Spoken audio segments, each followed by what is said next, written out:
Okay. Hope everyone's doing well. We got some stuff to talk about, some very important stuff on top of that. So, yeah, we're mostly going to be talking about the horrific um earthquakes that happened in Turkey and Syria, and then after that we have the federal government possibly coming to an agreement with the provinces on a deal for healthcare spending. And then, we'll probably talk about the China balloon that was over the US for a little bit as well. And then we might move on to like some fun stuff if we have time as well. So yeah, let's just hop into it, I guess. So the the earthquakes that had happened in Turkey and Syria were, I believe it was like a 7.2 magnitude or something like that, which is really nasty. um so yeah, if I'm not mistaken, at this point in time, it's what is it, Wednesday, right? Yeah, Wednesday, February 8th. I believe that the death toll is 11,000 at this point in time in just Turkey, I believe, alone.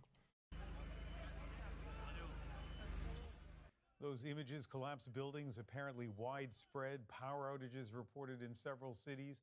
First responders struggling to help those hurt and search for those who are trapped. Susanna De Silva is watching this breaking news for us from our Vancouver newsroom. And Susie, at this hour, what do we know?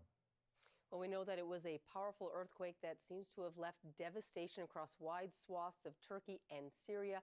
It's believed to be a 7.8 magnitude earthquake. So for the most part, oh, it was 7.8? Damn, bro, that's a lot higher than I thought it was.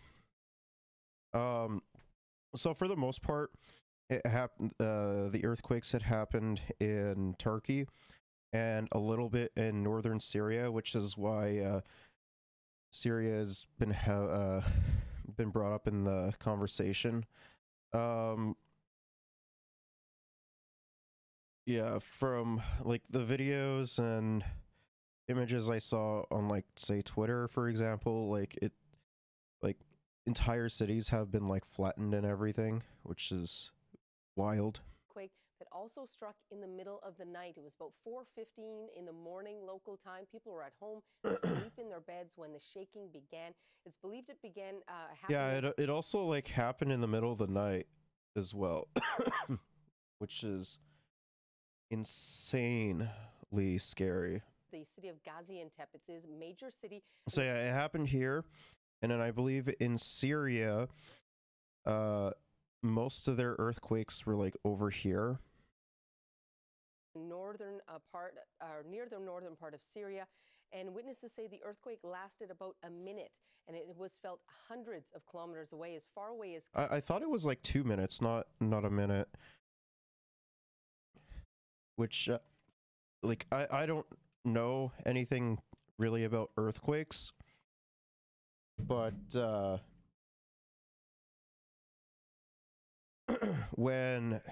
from what I understand, like, earthquakes can last for a very long time, and it seems like the earthquakes that had happened in Turkey and Syria had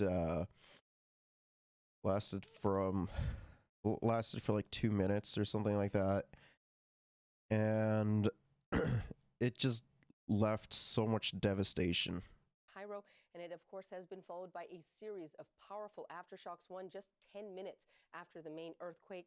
And as the sun has begun to come up, people are getting a better sense of the scale of the devastation. Entire streets have been leveled, entire buildings have been reduced to simply piles of rubble. They're blocking roads. In one area, rescuers were calling for silence. And like the funny thing about this is that the Erdogan government like said that they were going to be spending money on on like infrastructure to help like against like earthquakes and shit. And like realistically, it like every other government, it didn't go to where they said it was going to go. It most likely lined their pockets and everything. And you know, this is what happens when you don't, you know, do that. Compared to like other places like say Japan, for example, where they have frequent earthquakes as well, they actually made things, you know, like earthquake resistant and everything, like the buildings, I should say. As they tried to listen for people inside an 11-story building that completely came down. Other buildings are still standing, but not by much. And the death toll right now is like already like crazy high, like 11,000 or whatever. But it's only going to go high or go higher as, you know, people are still trapped under rubble. They're like freezing to death because of the water and like the cold air, as they're trapped under rubble and everything. Like it's incredibly fucking devastating. And like from what I understand, the Erdogan government hasn't even like deployed the military to help with this disaster, so that's cool. Death tolls now are slowly beginning to come in, already in the hundreds. Hospitals are being overwhelmed as injured are being slowly rescued, but it is a challenging process. It will be a lengthy process because there are hundreds of buildings that have collapsed. In the province of Malatya alone, there are reports of more than 140 buildings, many of them, again, reduced to piles of rubble. And we are now seeing as well the desperate efforts by rescuers, by citizens, friends, family, everyone desperately digging, in some cases by hand, looking for any signs of life of friends or family who may be inside. A tragedy unfolding, of course, in Turkey and, Susanna, across the border in Syria as well. That's right. Officials there calling some areas disastrous. A number of buildings there collapsed as well. And these are areas that have been ravaged by... Well, like I imagine like the disaster that affected Syria as well, or like I would probably imagine similar, right? Which is crazy. For years, there are millions of Syrian refugees in that area who have been struggling because of the war, who are now dealing with the earthquake. They spoke to a doctor in one town who said he is fearful there could be hundreds of people killed just in that community alone.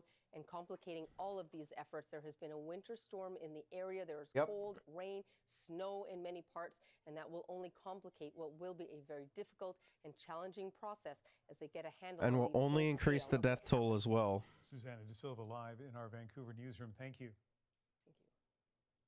So a tragedy of huge magnitude after an earthquake of huge magnitude. Let's check in now with seismologist John Cassidy. He is in Victoria. This was big and powerful. What can you tell us about the quake? Yes, thanks, Ian. This was a huge earthquake at 7.8. As you mentioned, the strong shaking for about a minute in that area. When you get to earthquakes of this magnitude, you're looking at a very large fault that has ruptured or broken. So in this case, a minimum of 100-kilometer long fault zone, or even 200 kilometers. So it's a very long region that's impacted by very, very strong shaking, and this earthquake, more than 15 million people experienced very strong to severe shaking. We have heard reports, eyewitness reports, I guess, of the shaking lasting a long time, maybe up to a minute. But you know, the anecdotes sometimes can be wrong. What do you know about? If I'm not mistaken, I think they were hit by like 2 earthquakes, right? Which, like already, like the first earthquake already made things like incredibly like devastating and everything. And it only, you know, is going to, like the second one was only going to make things worse. Hold on. We know it's powerful. What do you know about the length of the shaking from that original shock? Yeah, that's actually probably quite accurate. It depends on the type of soil condition. If you're on rock or soft soil, the shaking will last longer. But the bigger an earthquake is, the longer the fault that breaks and the longer the shaking takes place. So for these little earthquakes that we feel around Victoria, Vancouver, or Ottawa, Montreal, every year, the magnitude 3s, we feel shaking for a couple of seconds. For a magnitude 8 earthquake, you're looking at a minute or more of strong shaking. And for the big magnitude 9 earthquakes, you're looking at 5 or even 6 minutes. A lot of this also does matter on like how deep the earthquake is as well, because if I'm not mistaken, I think these earthquakes were what, like 2 kilometers below the surface, which is like not very deep at all.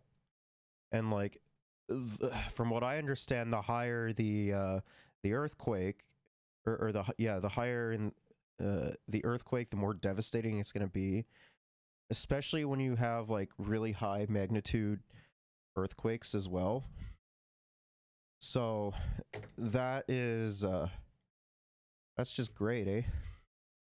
Of strong shaking. So you know, that 1 minute of shaking is probably quite accurate. Yeah, and now, you know, rescuers have to be aware of the potential for aftershocks. John Cassidy, seismologist in Victoria, thank you very much for speaking with us. Thank you. Like, Thank you. like there's a multitude of different factors that go into go into earthquakes. Like, not too sure how much of the show. Yeah, like like the buildings literally just crumbled.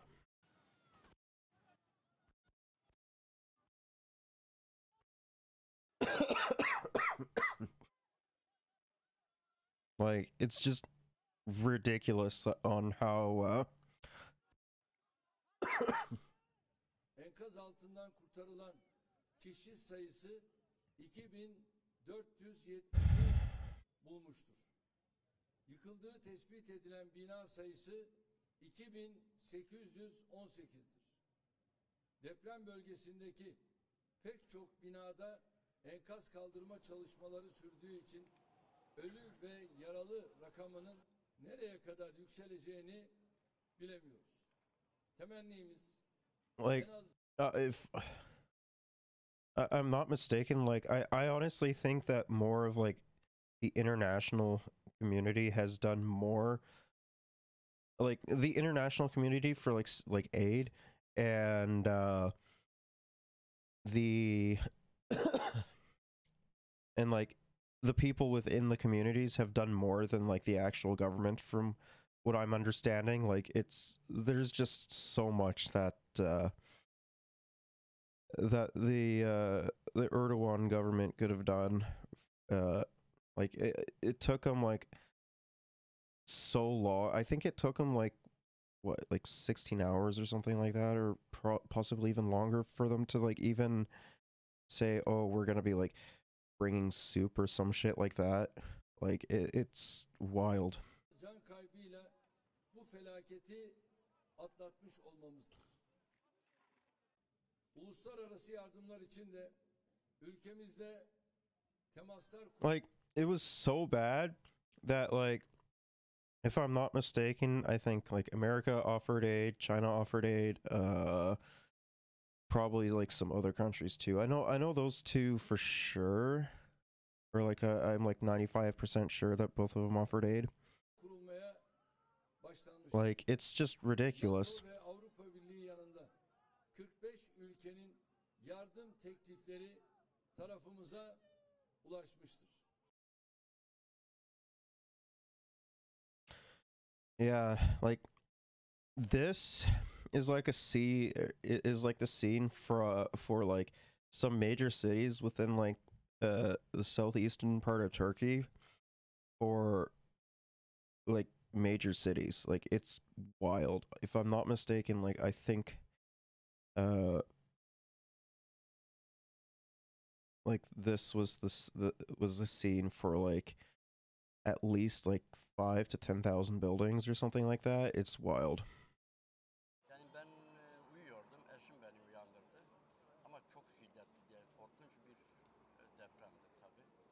Her taraftan ses geliyordu. Bayağı da sürdü yani ben tahminen 2 dakika kadar sürdü. Şu an enkaz altında kalan kardeşlerimiz var. Hatta bu binada oturan bir yakın arkadaşım vardı. Çocuklarını üst kattan kurtarmışlar. Kızının kolu sadece kırılmış. Ama altta kalan kardeşlerimizin durumu nedir? Süreç gösterecek. Şifa versin. Yeah, like it's crazy, right?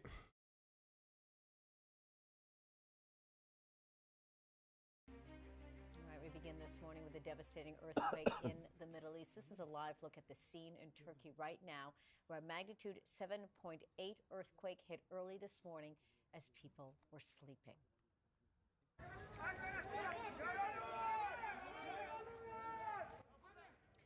The quake struck central Turkey as well as northwest Syria, collapsing apartment blocks. The latest death toll is reported to be at least 1,700 people. It was so powerful that it was felt as far away as Cyprus and Lebanon. Wait, whoa, they felt that shit all the way out in Cyprus? That's insane. Cyprus is fairly far away, right? And you see their crews racing to rescue a young child pulled from the rubble in Aleppo, Syria. More than 700 of the dead are in that country, which is already grappling with a years-long humanitarian crisis as well as cholera. The United Nations stating that the quake will lead to enormous suffering. Like, if I'm not mistaken, I think the WHO said that, you know, the death toll for these earthquakes are going to be huge. Canada's Foreign Affairs Minister Melanie Joly tweeting this out, quote, a devastating earthquake has hit Turkey and Syria, claiming the lives of more than 1,000 people and injuring many more. Our thoughts are with the families of the victims and those still searching for their loved ones. Meantime, U.S. President Joe Biden also offering his support, saying, quote, I'm deeply saddened by the loss of life and devastation caused by the earthquake in Turkey and Syria. I've directed my team to continue to closely monitor the situation in coordination with Turkey and provide any and all needed assistance. Joining me now is Jasper Mortimer. Jasper is a freelance journalist joining us from Ankara, Turkey. Jasper, thanks a lot for giving us your time. I really appreciate it. Can you give us a sense here of what the latest is right now, what you experienced where you are? Well, Turkey has suffered 2 earthquakes today. Yeah. The second one was a separate quake. The seismologists have made it quite clear that the second... And that second earthquake was also fairly devastating from what I understand. Earthquake wasn't an aftershock of the first. The first earthquake was at 4:17 local time, that's before dawn, of 7.7 magnitude. The second was this afternoon at 1:24 p.m. At 7.6 magnitude.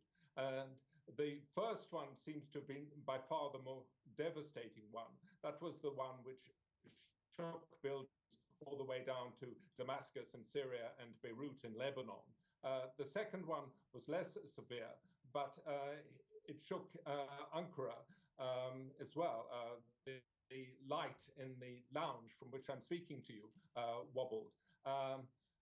So far, no casualties have been given from the second quake, but it did bring down 3 buildings. The latest death toll for Turkey is 1,121 dead and 7,634 wounded. But those figures will rise and probably rise significantly. Yeah. Because the Natural Disaster Agency says that 2,834 buildings were wrecked, either concertinaed completely collapsed or rendered inhabitable. The destruction is massive. The quake opened crevices in the ground, including one in the runway at Antakya Airport. It's going to take weeks to clear the rubble from these nearly 3,000 buildings, and many bodies will be found underneath the rubble. And that's not even considering those who like won't even be like accounted for either, right? Because generally in natural disasters like this, you're always going to miss some people and whatnot. Like there will be people that will go accounted for sure, and it's a really sad thought. Hard truth.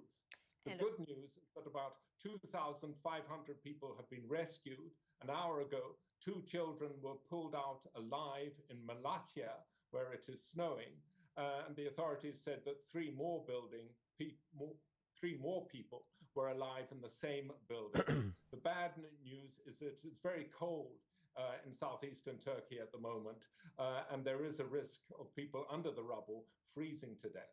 I was going to ask you in terms of the conditions that they're having to deal with. We know emergency crews, of course, rushing to as many scenes as they possibly can to try and search for survivors.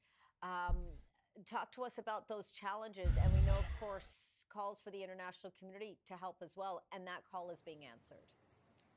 Yes, look, Turkey is very good at responding to earthquakes. As soon as I heard of the quake this morning, I turned on the television and I saw that dozens of rescue workers were already clambering over the concertinaed buildings. And they went into the natural disasters headquarters, and you saw, this was way before dawn. I don't think that, Turkey is well prepared for earthquakes after like seeing the amount of buildings and disaster that had happened, as a result. Scores of people in the control room manning the phones and looking at their computer screen. In addition to that, on a citizen level, the whole country rallies around the stricken city or town. Municipalities on the other side of Turkey will send firemen to work in rescuing people, and they'll send soup kitchens to feed the people who've been rendered homeless. But Turkey is poor at enforcing its building codes to make sure that when an earthquake happens... I mean, of course, though, because, like, from what I understand, most of the, the builders who build that shit get paid, like, pretty handsomely when it comes down to the, a lot of that. And, like, they don't enforce, like, the building codes and everything, and they make them as cheap as possible and don't make them like earthquake proof.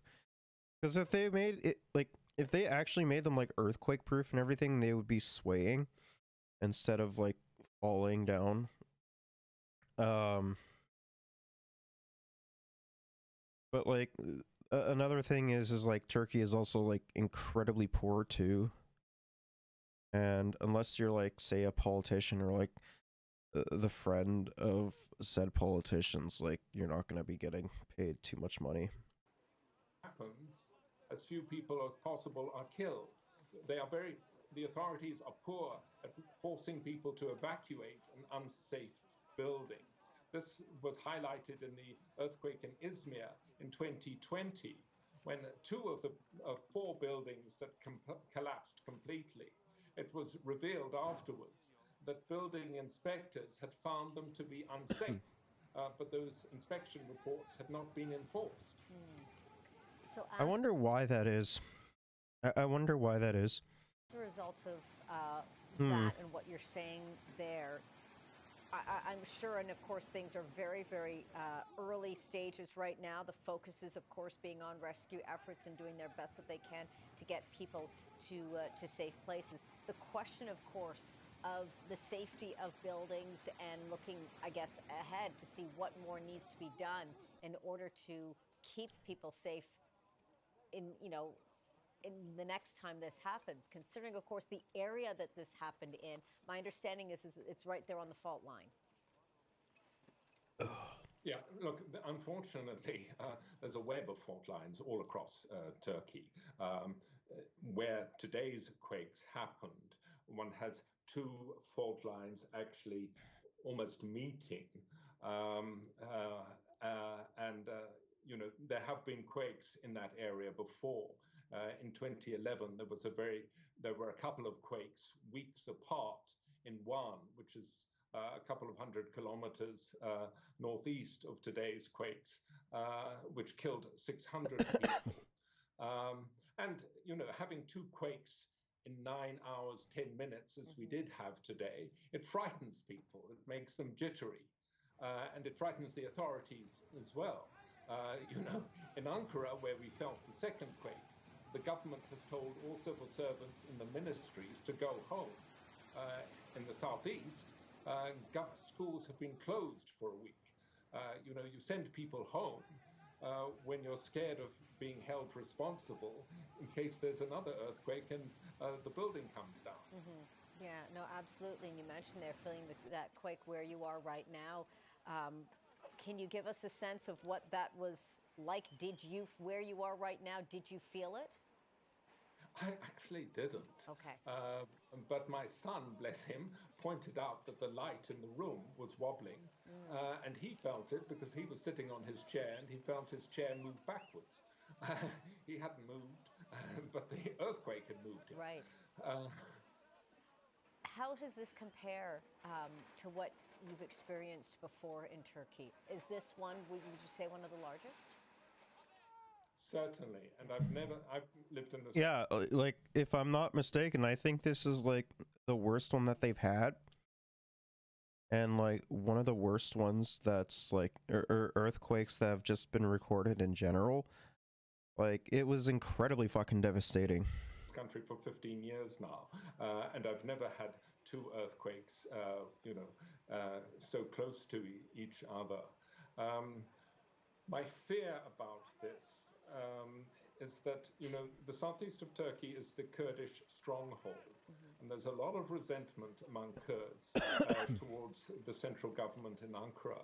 And when I reported an earthquake, the earthquake in Van in 2011, the message I got from the people on the ground was that the government's response had been inadequate, and it was inadequate because the people of that area, were Kurds.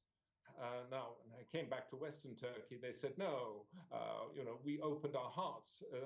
We sent volunteers. We sent trucks loaded with blankets and food to those areas, which is true.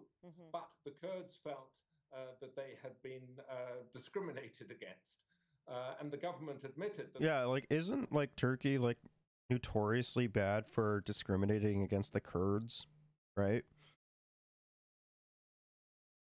Like, I imagine that they probably are, right? The response had been inadequate in the beginning, in the early stages. Today, a person down in the southeast, in a town called Kırıkhane in Hatay province, posted a video of how the quake had wreaked destruction in his town. And the video ended with a person lying face down on the floor of a balcony. And he said the person was dead, and that the Natural Disaster Agency workers were nowhere to be seen in his town. Now, I hope that feeling isn't widely held. If it is, then President Erdogan will be in trouble. Because he's facing presidential and parliamentary elections in mid-May. That's only 3 months. Like chances are, with how it took the Erdogan government to, like, if I'm not mistaken, I think they have an election coming up. Chances are, I think like the initial like response to the earthquake and how long it took them to like actually get like government officials to help out with or even like deploying the military to help out with this disaster, chances are I don't think that they could potentially be elected again. yeah, it's probably going to be incredibly bad for them. Months away. Right. So he's got to deliver on his response to this earthquake. This is an unbelievable situation, Jasper, and we really appreciate you giving us your time to bring us up to speed on the latest of what's happening here. We're so happy.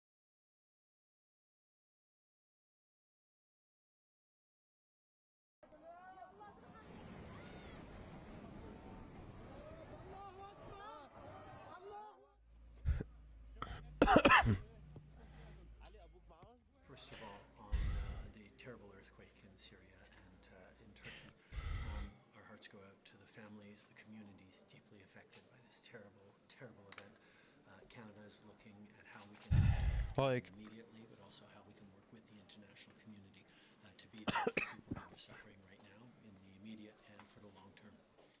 The United Nations is mobilizing to support the emergency response, and so let's work together in solidarity to assist all those hit by this disaster, many of whom were already in dire need of humanitarian aid. During my tenure as High Commissioner for Refugees, I went several times to work in that area. I don't think I'm allowed to show that. And I will never forget. It's a bloody child for those who want to know. It's very sad. Extraordinary demonstration of generosity of the people of the area.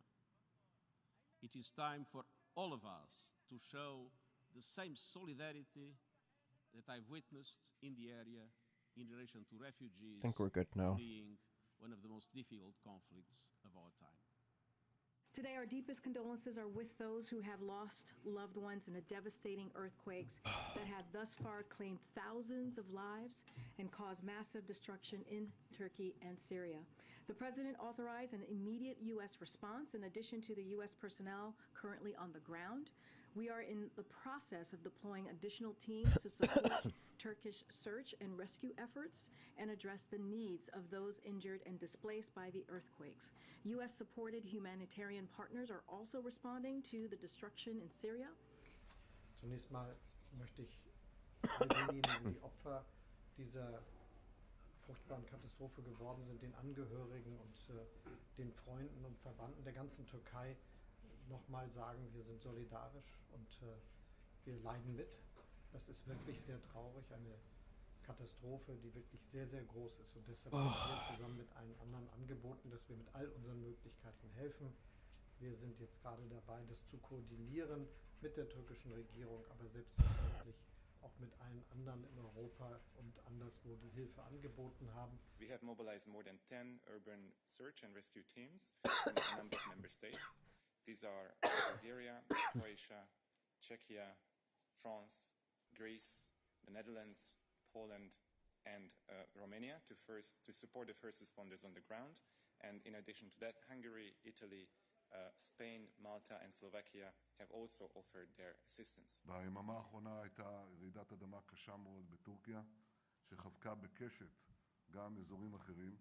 אני הנחיתי לשלוח, לפי בקשת ממשלת טורקיה, צוותי חילוץ, הצלה ומזור רפואי.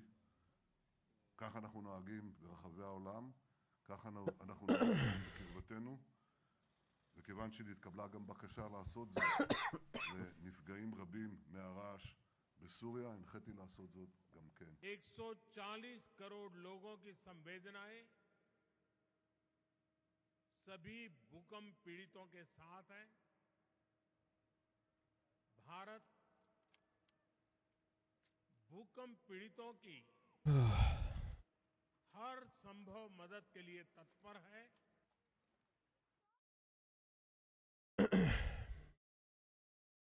Mountainous Turkey is one of the world's most active earthquake regions. Turks know what that means and what to do if there's time to react. As soon as the shaking slowed down, we threw ourselves outside, he says. Turkey experiences major seismic activity every 2 years or so. This village in 1957 became a ghost town after an earthquake. In 1970, thousands of homes and public buildings collapsed. In 1999, 17,000 people were killed in Izmit. but there's been nothing like this 7.8 magnitude quake in more than 80 years. The epicenters of the main quake and a second major quake happened just 10 to 17 kilometers deep, releasing more energy on the surface and very near populated areas. I think we What? can expect I thought it happened like 2. the death toll to increase significantly. There's been a lot of building collapses, and it'll increase more significantly around the epicenter of the earthquake. The Earth is enveloped by the cracked pieces of the Earth's crust, tectonic plates that push and slide against each other. Turkey sits on the... Y'all ready for like, I don't know, grade 7 science? Small Anatolian plate squeezed between a northern fault line against the Eurasian plate and the East Anatolian fault line against the Arabian plate, where this earthquake happened. Pressure builds over years and finally gives. And this time there was a second powerful earthquake and more than 100 aftershocks. The Arabian Peninsula and the Eurasian continent are colliding, and Turkey's more or less caught in the middle, and so it's experiencing a lot of compressive tectonic forces. The damage was spread over a large area in southeastern Turkey and northern Syria. The ancient and fortified citadel in Aleppo, Syria, that has stood for centuries, has sustained Syria. I forgot about this. Like, it just like crumbled. Like that, and like this has stood for such a long time too. Serious damage. Specific earthquakes cannot be predicted and can't be prevented. Turkey has updated its building codes to improve seismic resistance, but whatever the construction standard... The main question is that I have for them is, are they actually going to follow the new building standards? Because like, even though like allegedly like the Erdogan government had like the standards for building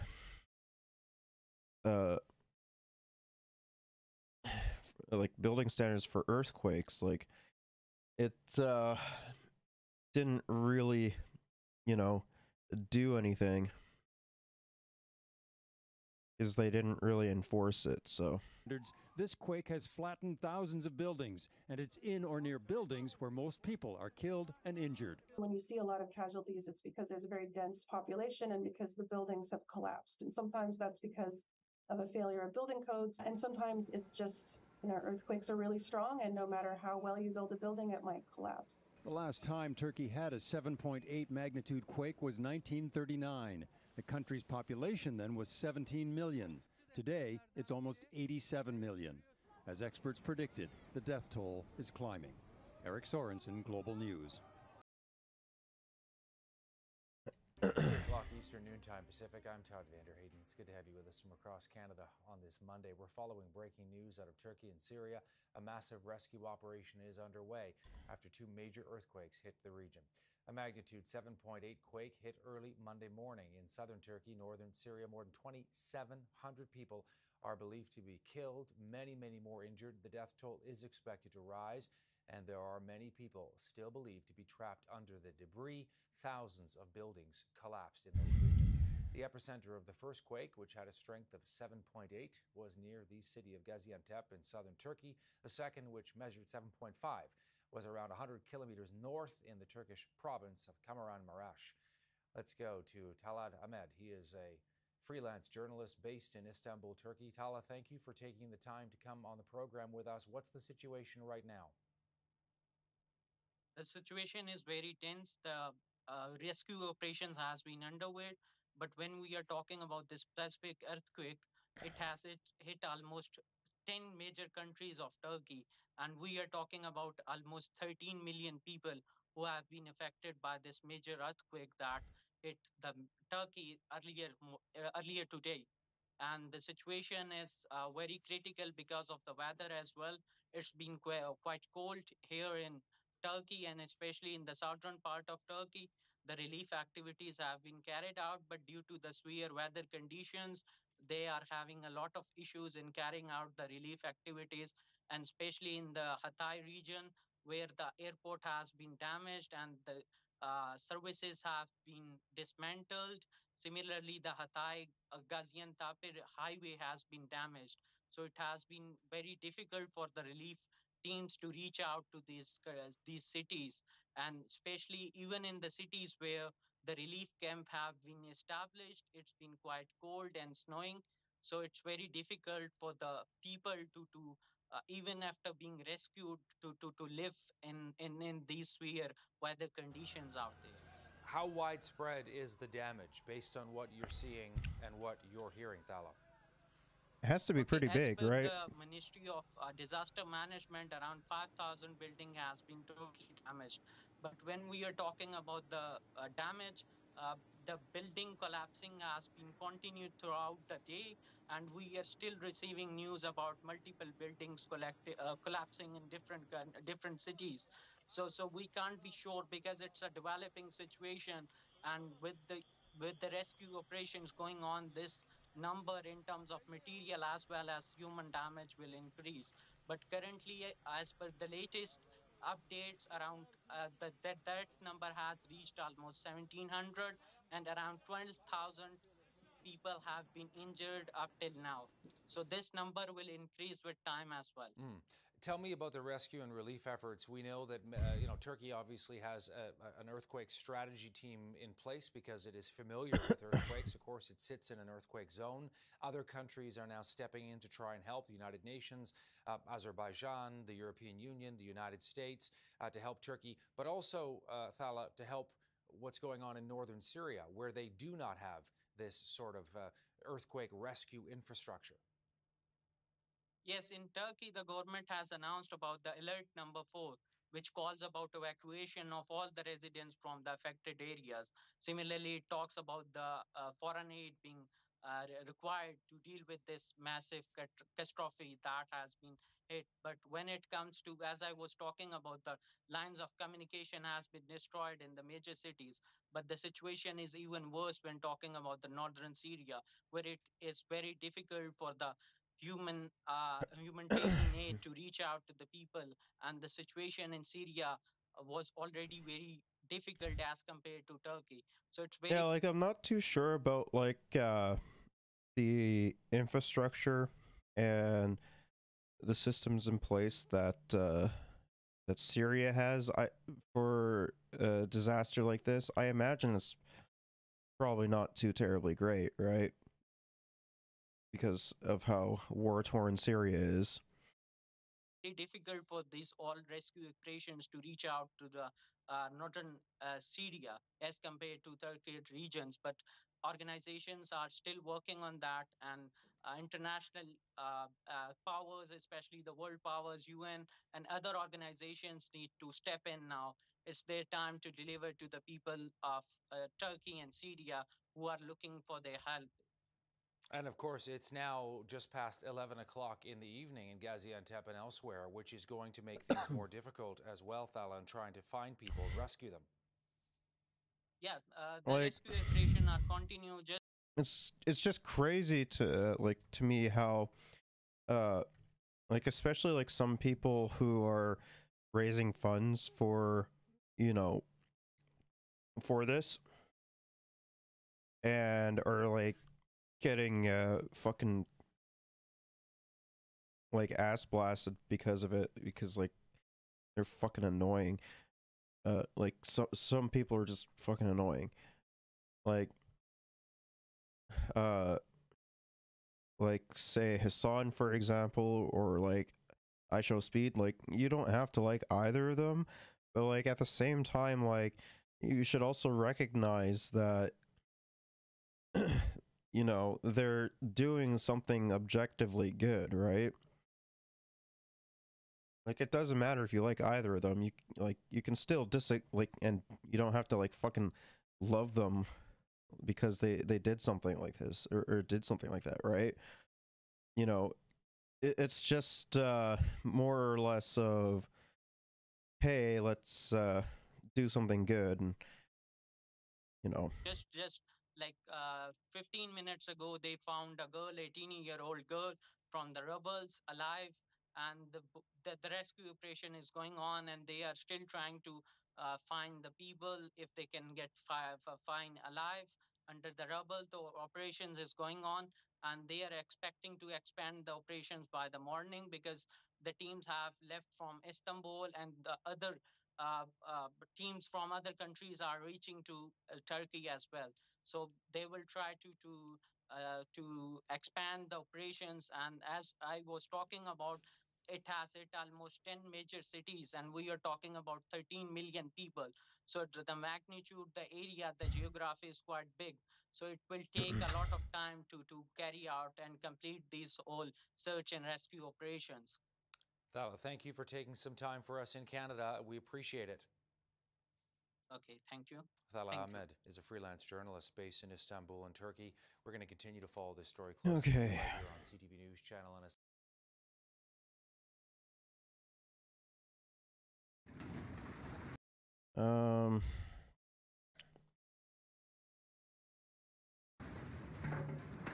You can hear the power of that initial tremor. A magnitude 7.8 earthquake centered near the border between Turkey and Syria.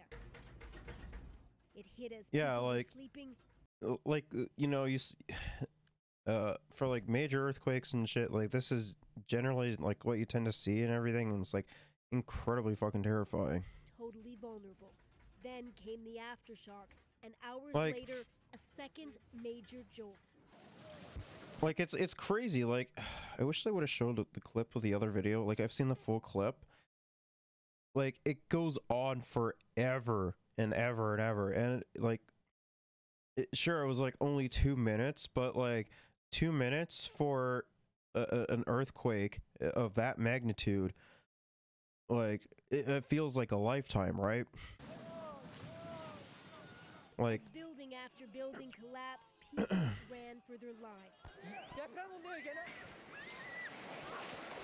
In Malatya, Turkey, Like, it's this one wild. came down as rescuers were searching a nearby pile of rubble. A reporter there capturing the panic and fear on the faces of those fleeing. In the city of Diyarbakir, rescuers looked on as another came down.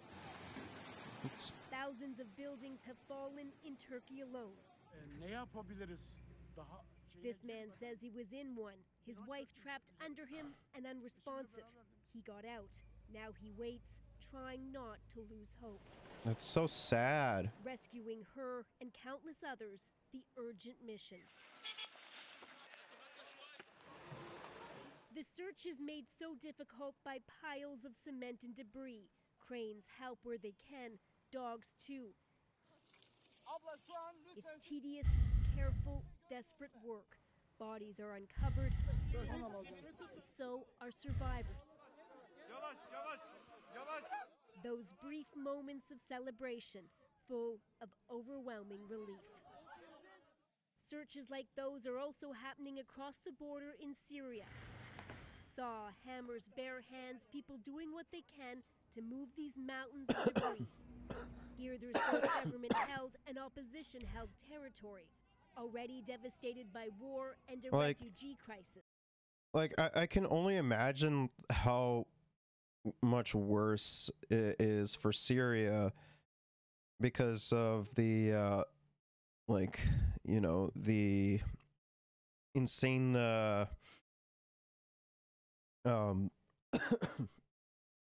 just like how insanely like war torn they are, right? It has to be like significantly worse for them, and as well as like, you know, not too many countries or anything like that are offering like any form of aid. Now, new pain. I think I'm allowed to show that either. This father is mourning his newborn killed in a collapse. Those who survived That's- are being aw. treated in overwhelmed hospitals. The opposition emergency organization White Helmet says aid is desperately needed. Northwest Syria now, it's a disaster area. We need help from everyone to save our people. Now, a day after that first quake, the scale of the destruction is becoming clear. I think we're in the clear now. Tens of thousands now homeless in both countries try and find warmth and safety where they can. The cold weather is making the conditions on the ground even more miserable for the rescue crews working through the night and for people seeking shelter. Many are staying at shopping centers and mosques either because they don't have a home to go back to or they're too frightened to spend the night inside. The government has declared 7 days of national mourning in Turkey. Briar Stewart, CBC News, Istanbul. The complete scale of loss and destruction can't be known yet, but what we know so far is sobering. The quake wasn't just powerful, it also affected a huge area. The epicenter was just northwest of Gaziantep in southern Turkey, at just one point along a 100-kilometer gash where the shaking was the most severe. A CBC News producer, Dalia Ashri, happens to be in Gaziantep right now, very close to the epicenter of that initial quake and to several aftershocks. Oh, I'm just feeling an earthquake right now. Yeah. Yeah. Oh, this is bad. That's wild.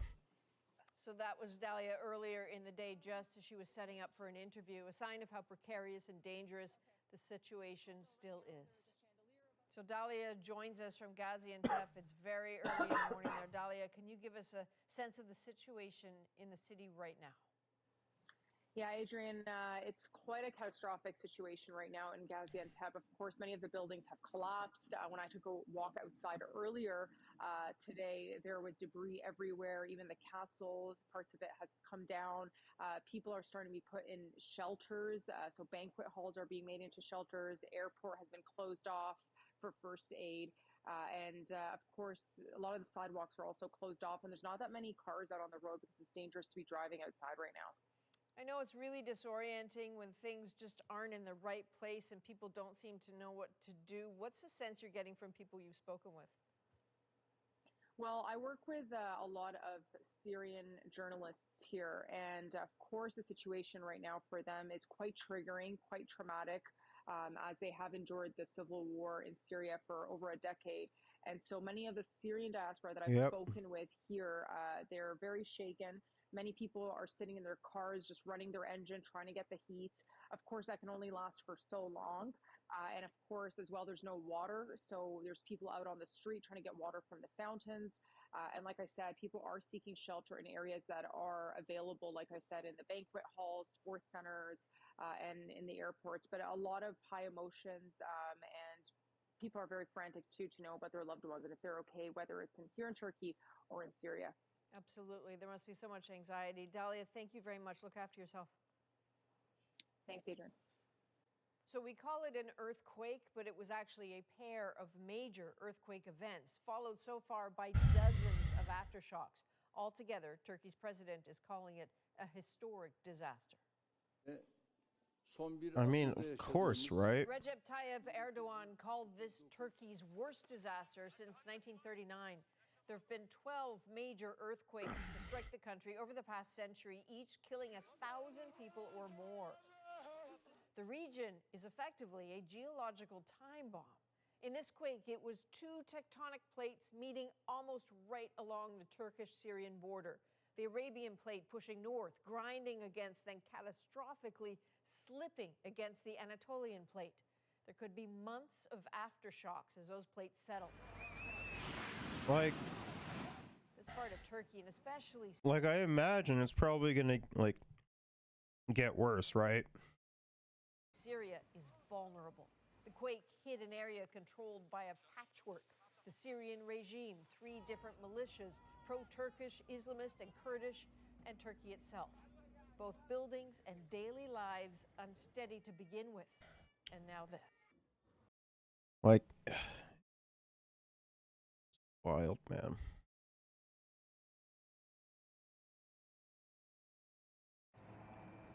Urgently needed help is coming from all over the world.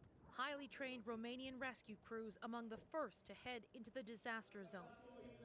In Italy, firefighters do a final check of their gear before deployment, while German search dog teams anxiously wait to board their flight. Of course, we are going with a feeling of uncertainty, this dog handler says. Hopefully, we will be there in time. At the United Nations, there was a moment of silence to honor those who could not be saved. The United Nations is mobilizing to support the emergency response, and so let's work together in solidarity to assist all those hit by this disaster Getting assistance into Turkey, a NATO member, will be relatively straightforward. But support for Syria, 12 years into a civil war at the hands of the Bashar al-Assad regime, is far more complicated. I really worry for the people in northern Syria. They have what international presence there is a very limited. The only certain support is coming from Russia, which sent a few dozen rescue crews, despite Vladimir Putin helping the Assad regime carry out bombing attacks for years. Syria's other ally, Iran, reportedly sent a plane carrying aid. When it comes to humanitarian needs, we have to and we must put politics aside. We need to reach these people with these humanitarian assistance. Like, honestly, 100% agree. Like, if there's like a disaster that like affects civilians, like, you should 100% be offering aid, right? Because for the most part, like, when it comes to geopolitics, civilians have generally nothing to do with it. The U.S. is committing to help the people of Syria with a plan to go around Bashar al-Assad, relying on trusted NGOs to deliver aid. These partners who, unlike the Syrian regime, are there to help the people rather than brutalize them. It is a plan other Western countries are expected to follow as the scope of the disaster comes into focus. Katie Simpson, CBC News.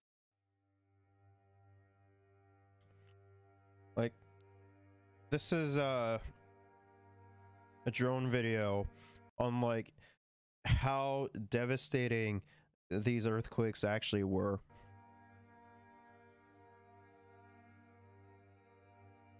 Like, it's ridiculous.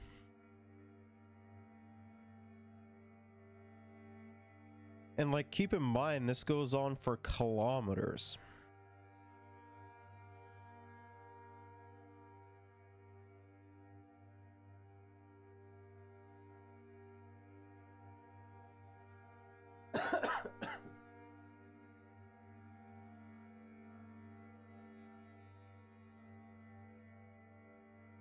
Like, it's crazy. Like, the amount of destruction that had happened from these earthquakes is wild. Disaster is going to require many months, if not years, for the recovery. So I think governments and the coordination with the two authorities and international organizations that can also support by ensuring proper coordination, no duplication, ensuring that the distribution of the work, not only geographically, but also in the areas of expertise, is going to be crucially needed. The first thing is access, especially in Syria, is becoming challenging in areas that have been badly affected. And this represents a problem, and this is access related to the impact of the earthquake in terms of accessing to rural areas, for example, is not an easy thing to achieve. To the urban cities is much easier, of course. Similarly, in the case of Turkey and Syria, the other big challenge is the winter. The winter represents an additional problem that we need to overcome in terms of the current capacities that are in place to guarantee proper shelter, and that the communities that normally are the hardest to reach also are able to be supported.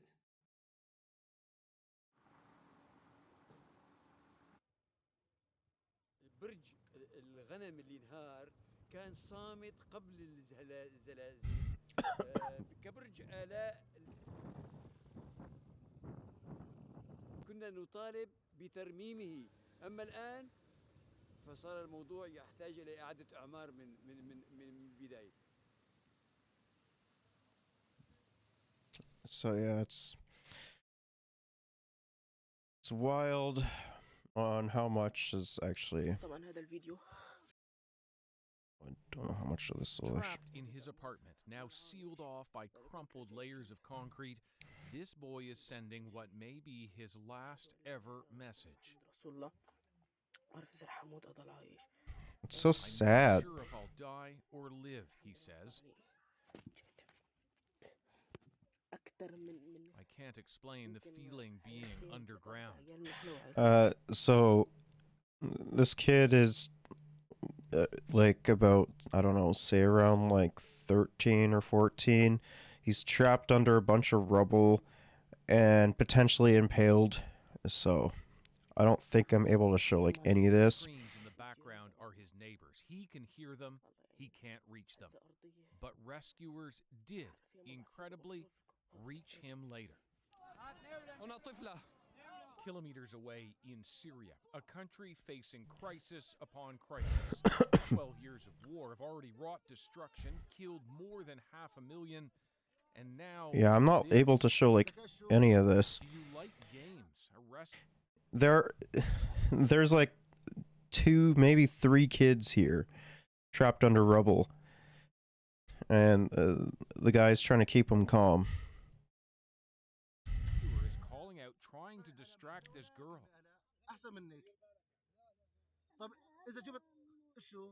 Please just get me out of here, she responds. I'll do whatever you want.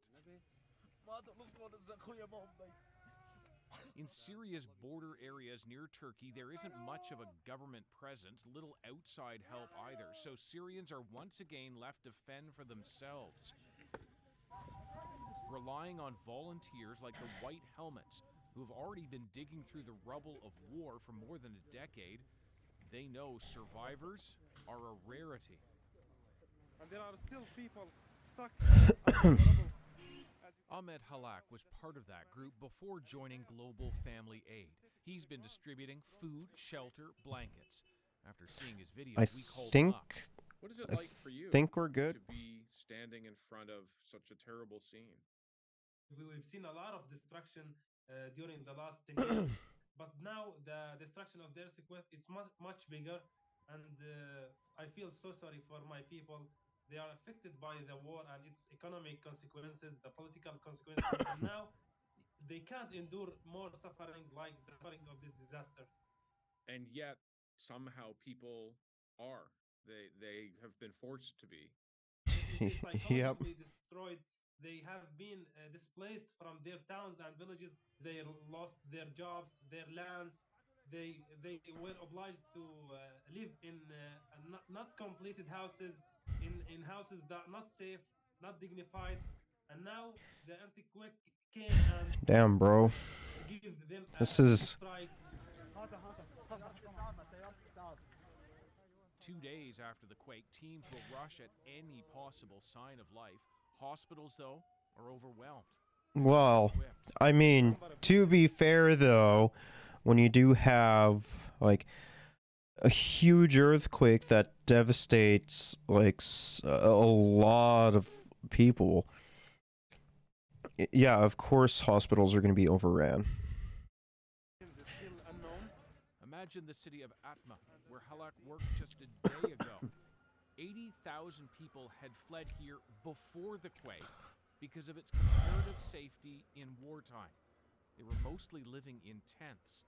Then the buildings around them fell.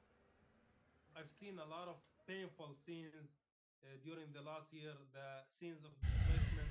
But what keep going is I don't know how much of this video I'm actually able to show. don't surrender. And if I quit, who can help these poor people? Hope may be hard to come by, but these are scenes that inspire it. From beneath a ruined home, a little girl, stunned but alive. So, David, you and I both covered Damn, bro. disasters over the years, but there is something astonishing about a disaster in a war zone. Yeah, particularly tragic. Crisis on crisis. Just think, 4.5 million people crammed into this really small area in Syria that is devastated. People who fled the war, went there, were living in tents or ramshackle buildings that had been themselves attacked and shelled and damaged. Already the hospitals weren't working or closed, and now this. And so trying to just pick up the pieces quite literally is that much more difficult in this kind of an environment. And in the winter. Indeed. All right, David Coleman, thank you. Okay. Let's move on to an article about it.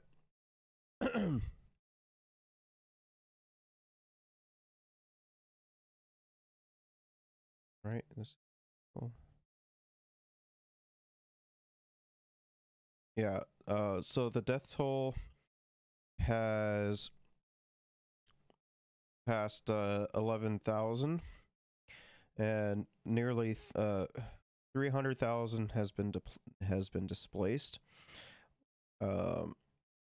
which is wild to me. So yeah, it looks like it's just a bunch of quotes and everything. So I guess we'll move on to the healthcare deals that Prime Minister Justin Trudeau made with the premiers. The premiers arrive in Ottawa for a meeting 2 years in the making and use the lobby of a downtown hotel to lobby the Prime Minister. We know what are our priorities. We know how to invest the money. We don't need the federal government to tell us how to invest the money. We haven't What? seen any details yet. But I mean, like, literally, but like literally, like over half of the premiers have not been using the the money that they've received for the healthcare system on healthcare. So, you know, understandably, he wants a commitment. I'm hopeful. I'm optimistic. What we're looking for is a federal partner that's there for us on the core healthcare system. For the Prime Minister to want to come to the table, I think that is Wait, what? reason for optimism. So I think that's why you're probably He seeing has an been willing to come to the optimistic tone table. from all the premiers. That optimism will be met with cash. We will be there putting more money on the table. Sources tell CBC News the Prime Minister will propose a 10-year plan with billions of new dollars starting in the next budget, including a top-up for the planned increase in the Canada Health Transfer and extra funding for bilateral agreements to help provinces and territories deal with their specific needs. This is going to be work that we're going to continue doing over the coming weeks. I don't think any of us expect a deal to be made tomorrow. I think the Prime Minister himself What? has said Wait, what? God, she's so fucking awful, man. that he doesn't expect that either. No deal because at this point there is no hard information. Ugh. Premiers won't see the federal plan. Fucking hate my premier so much, man. God, I can't wait to elect her out of office. Chances are she's gonna be unelected. Like, she is Heather Stephenson is the most disliked premier in all of Canada. Ugh, she's so fucking awful. Plan until the meeting on Tuesday. I would have liked to have seen the proposal ahead of time, there's no question. The lack of clarity frustrating for some, the federal effort encouraging to others. I mean, like as much as I hate him, like, in Justin Trudeau's defense, like, he's been having to fucking play around and like play fucking charades with these clowns for such a goddamn long time. Like, it's ridiculous. Like, he's been trying to make things work with the premiers, but the premiers are saying no. We want no strings attached money. We just want money with no strings attached. There's no obligation to negotiate, and that's been the posture of previous governments, but I think it's certainly a good sign, a good gesture of goodwill that the Prime Minister is open to having this meeting in the first place. The meeting will be short, just 2 hours, for the Prime Minister to lay out a 10-year plan and try to win the support of all 13 premiers. David Cochran, CBC News. The Government of Canada has a new healthcare deal with the provinces and territories. It includes a 10-year plan and a funding increase of tens of billions of dollars. Now, the announcement comes as the premiers are about to wrap up a long-awaited meeting with the Prime Minister. We have both our David Cochran and our Karina Roman on this story for you. David, let's start with you, just because you were inside that technical briefing, then we're going to go to Karina for what the feel is on the ground. So, David, take us through the deal. Okay, I'm going to apologize in advance. There's going to be a lot of numbers. There's going to be a I've lot got of my math. pen. I'll try to be as clear as I can. So what has been presented today by the Prime Minister to the premiers, and the meeting may still be going on as far as I know, is a 10-year funding plan worth $196 billion in increased federal transfers. Which, for the record, is more than what the premiers have been asking for. Okay? The premiers have been asking for, like, I don't remember, like, what percentage of money was off the top of my head, but this is more than what they've been asking for. He just wants a commitment that they're going to actually be spending it on healthcare. Transfers to the provincial and territorial health systems. Now, you have to break that 196 down. Of that, health transfers go up every year. About $150 billion of that $196 billion was expected. The provinces knew they were going to get that just based on the existing formula for increases in annual health transfers. So the new money, the real top up here, is $46.2 billion in new funding. And that breaks down into a couple of different areas. There's going to be an immediate infusion of $2 billion transfers to the provinces, even before the budget, even before the end of this fiscal year. That's to deal with the crisis that's happening in pediatric wards and emergency rooms. So of that $46 billion, $2 billion is going to do that. There's a guarantee that the Canada Health Transfer will increase by 5% a year for each of the next 5 years. Now, that's significant because the way the Canada Health Transfer normally increases is at 3% a year, or on an average of nominal GDP growth, whichever is higher. So if you have a recession, you get 3%. If you have an economic boom like we had coming out of the pandemic, you get even more than that. With times looking a little bit tough and the province is looking for certainty, they've been guaranteed at least a 5% increase a year over the next 5 years in health transfers from the federal government. That's a win for the premiers. That is something that they wanted. At the end of the 5 years, it goes back to the existing system. So those are the large pots of money essentially going into the Canada Health Transfer. The other component of this, Hannah, that we've been talking about all week are these separate bilateral agreements that the federal government wanted to do with the provincial and territorial governments. Those add up to about $25 billion over the next 10 years. They say it's to advance shared health priorities through tailored bilateral agreements that will support the needs of people in the province and territory in 4 specific areas: family health services, health workers and backlogs, mental health and substance use, and a modernized health system. And these additional federal investments, Hannah, will all be contingent on continued healthcare investments by provinces and territories. So this I honestly don't think that we're going to be getting any of that, is the thing. Is that a lot of these idiot premiers are going to spend like maybe half of that on like healthcare at best. But I guess time will tell for sure. This concern that was out there that new federal dollars will lead to pulling back of provincial dollars. If you want the cash, you have to keep funding it at the level that you're at and continue to invest from your own provincial revenue. So the headline will be $196 billion. The sub-headline is $46 billion of that is new, and then that splits into 2 chunks: increased annual increases and the bilateral agreements to focus on specific areas of need in provinces and territories. Okay, so I think I've got all my notes down here, David. Sorry for that. You went fast, so I'll probably ask you questions again. Sure. Yeah. So we also know, David, that the Trudeau government wanted more tracking of these Yes. funds. Are there any conditions attached to that? Yeah, so there's a couple of conditions, and I can see the meeting is breaking up here, Hannah. I see some of the Premier of Manitoba staff leaving. There's going to be a press conference at 4 o'clock Eastern at the Delta Hotel in downtown Ottawa, where we'll get their reaction for what they feel about this. So look, they have to continue to make healthcare investments from their own revenue and not displace them, not just have savings based on the new federal money. That's one condition.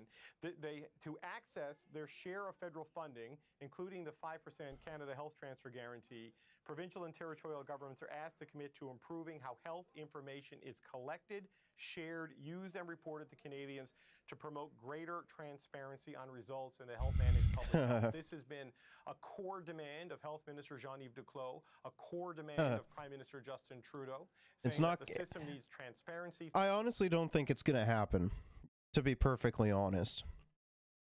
Like, if it actually happens, I am going to genuinely be shocked. 30 years into the information age, there needs to be proper data sharing on what the best outcomes and best practices are in each jurisdiction, so that you don't just have politicians screaming at each other about funding splits. Rather, they can speak to each other about outcomes and remedies that exist within the system, on whether it comes to surgical backlogs, increasing primary care, hiring more doctors, getting more nurses, getting more people into the system. This is all part of what they want.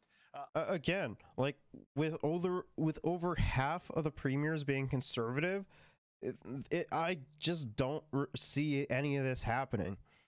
As well as, you know, when it actually comes down to, like, say, either making people want to become doctors, or, you know, keeping people within the medical field, like, the premiers have done a pretty shit job of that, not gonna lie.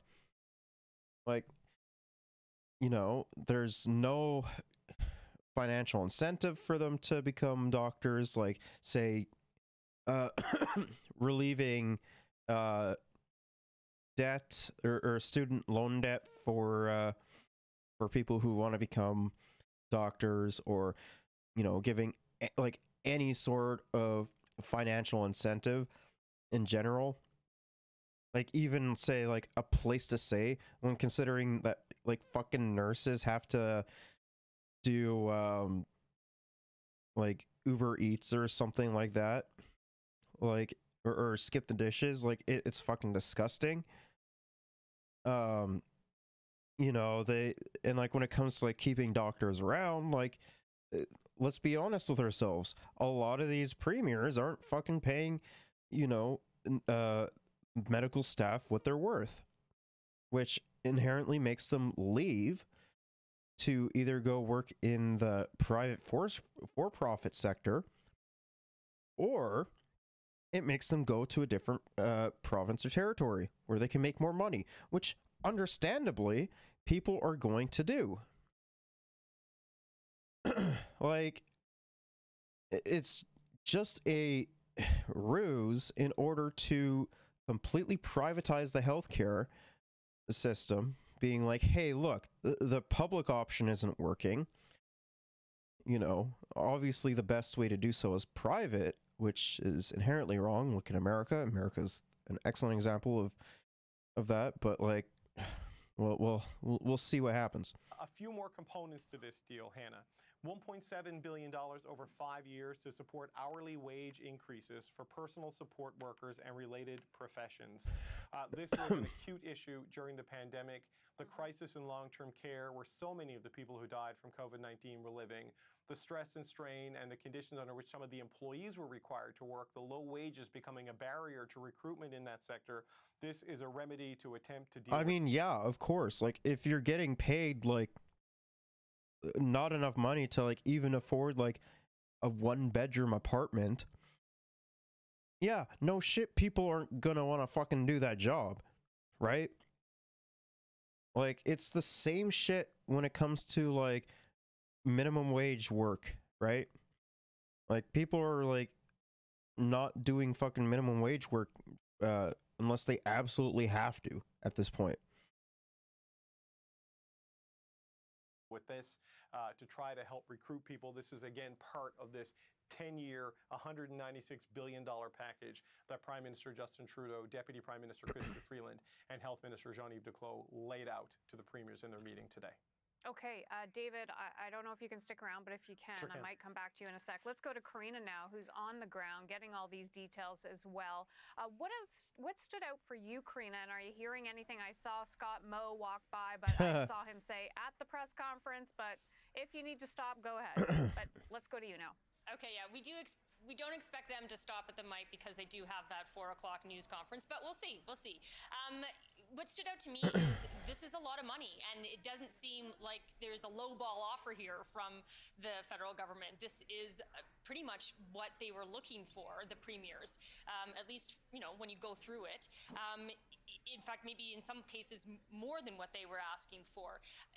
Perhaps the one thing that they may quibble over is whether a 5 or 10-year deal is considered long-term, sustainable, predictable funding, even with the escalator of 5%, which is definitely when, as David said, that 5% is going to be built in going forward after the 5 years. But this again is a 5-year, 10-year deal. So, you know, yesterday the premiers were talking about how that kind of still presents a fiscal cliff, which makes it hard for them to go beyond the 10 years if you're talking about long-term solutions. But, you know, from a monetary point of view and from the checklist of covering all the areas, they've certainly covered every area that people have been saying is where the problems are, whether we're talking about the immediate funding for pediatric and emergency rooms that will happen, the $2 billion immediate infusion right there, or you're talking about how it's about, you know, wage increases for personal care workers in homes, or, you know, mental health, Indigenous health, family health, you know, they really are touching all the areas. Wait, hold up. New developments, Ottawa, or Premier Doug Ford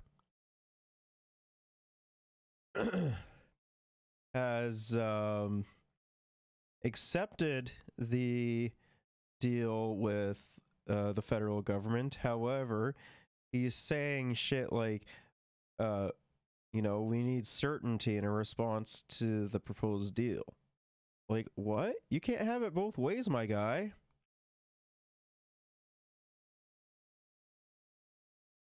What? It feels very comprehensive in that way. And certainly when it comes to reaction, although, you know, premiers are leaving, they're not storming out, right? So you do get a sense that perhaps, you know, we don't know, but their reaction to it we'll hear at 4 o'clock. They certainly aren't, this hasn't led to some storming out or anger over the offer. The offer at least is reasonable to some extent, but I would argue, you know, looking at the numbers, it's certainly pretty much most of what they were asking for. We might take a look at that later too. Walking out right now, big smile on his face. Yep. Karina, he's behind you, so I'm just giving you the heads Gotta up pee. there. That's what, you know, you made that clear, and it seems to be that way. They are not storming out of this meeting by any means. Every premier I've seen walk behind you, and we're keeping an eye on that shot as well, seems to be happy with this. And even leading in, Karina, we heard from Premier Legault, who in the past says, no strings attached here. We are going to take our money and do what we want with it. This time, he was more, you know, heading in. It's like, yeah, we can do that. Yeah, I think he was probably had been told and had a good sense that his priorities will be shared priorities. So they're not going to tell, you know, the provinces, go spend it on this area, even if you have a different area that you need help with. I mean, they're trusting the provinces to know their own systems and to know their own challenges and weaknesses. And he has said for a while now, at least a couple weeks, that he was okay with the data sharing condition as well. So you did get a sense over the last little while that there was coming to some sort of shared idea of what this deal should look like. I don't say it's surprising that the offer, you know, is generating smiles as they walk out the door. I think, you know, people thought, oh, well, you know, if it's a negotiation, you start off low and you know, you work your way up. But, you know, that's not seems to what happened here is that the proposal very much was a serious offer. What's up? Welcome here. Don't worry. I'm not from America. I'm from Canada. That's why I cover Canadian politics. Yeah, if you wanna learn more, you can always stick around, pop in every now and again. What did I miss here? Even leading in, Karina, we heard from Premier Legault, who in the past says, no strings attached here. We are going to take our money. Wait, what? But like, why? If, you know, you're not spending it on healthcare, why the fuck would you not, like, oh, I fucking hate the premiers so much. Oh my god. They're all dog shit. And do what we want with it. This time, he was more, you know, heading in. It's like, yeah, we can do that. Yeah, I think he was probably had been told and had a good sense that his priorities will be shared priorities. So they're not going to tell, the provinces, go spend it on this area, even if you have a different area that you need help with. I mean, they're trusting the provinces to know their own systems and to know their own challenges and weaknesses. And he has said for a while now, at least a couple weeks, that he was okay with the data sharing condition as well. So you did get a sense over the last little while that there was coming to some sort of shared idea of what this deal should look like. I don't say it's surprising that the offer, is generating smiles as they walk out the door. I think, people thought, oh, well, if it's a negotiation, you start off low and you work your way up. But, that's not What? seems to what happened here is that the proposal very much was a serious offer from the federal government. And I mean, but yeah, like, he still wants like a commitment though, is the thing, right? And if they're not going to commit, like, I'm just more curious to see what's gonna like happen in the fallout of this, because they've been talking about this for what, like a month or two already. While David did talk about some of the conditions, they're not conditions that seem awfully, seem the ones that they wouldn't want to comply with. They seem to be, amenable to the kind of conditions that have been put on this deal. David, let me bring you in again. And I think me, you, and Karina can all remember 2004, and I'm sorry if I'm aging all of us, when Paul Martin, hey, I see that. When Paul Martin signed a deal for a decade back then with premiers, I remember standing down there, how difficult it was to get to this. It seems like in this one, we have the same kind of storyline going here. Another deal for a decade. David, would you agree with that? Well, I mean, like, are we really surprised though?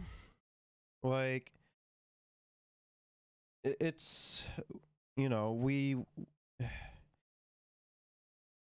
always have fucking fighting on like just spending in general. It's so fucking stupid. And then when, when the premiers actually get whatever they want, they still bitch and moan about it, and it's so infuriating.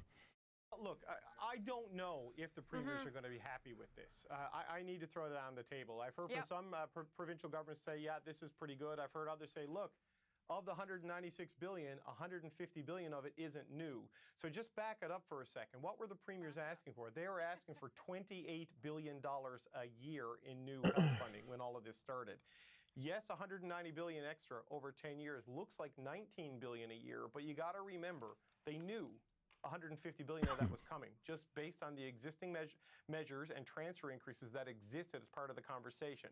So do the premiers view this as an extra 19 billion a year, or do they look at the 46 billion over 10 years and view this as 4.6 billion a year, which is a gulf apart from what they are asking for? And it also comes with certain conditions and strings to get even the money for the bilateral agreements, which is $25 billion over 10 years. They've got to come up with action plans that they have to present to the federal government that have to be approved by the federal government, very similar to what we saw with the child care negotiations over the past little while. So there is a net... My main question is, what are the action plans that the provinces are going to bring to the table?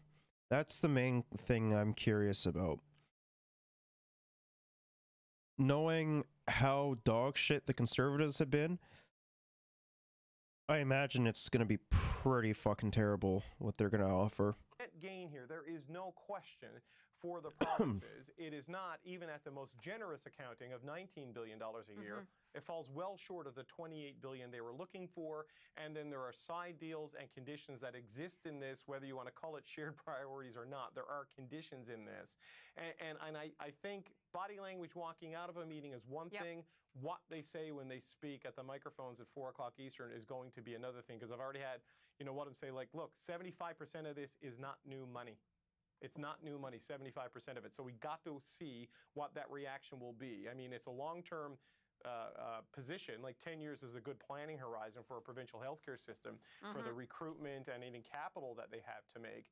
But whether they look at this and say this is enough, I think I would withhold judgment until the premiers speak for themselves at 4 o'clock.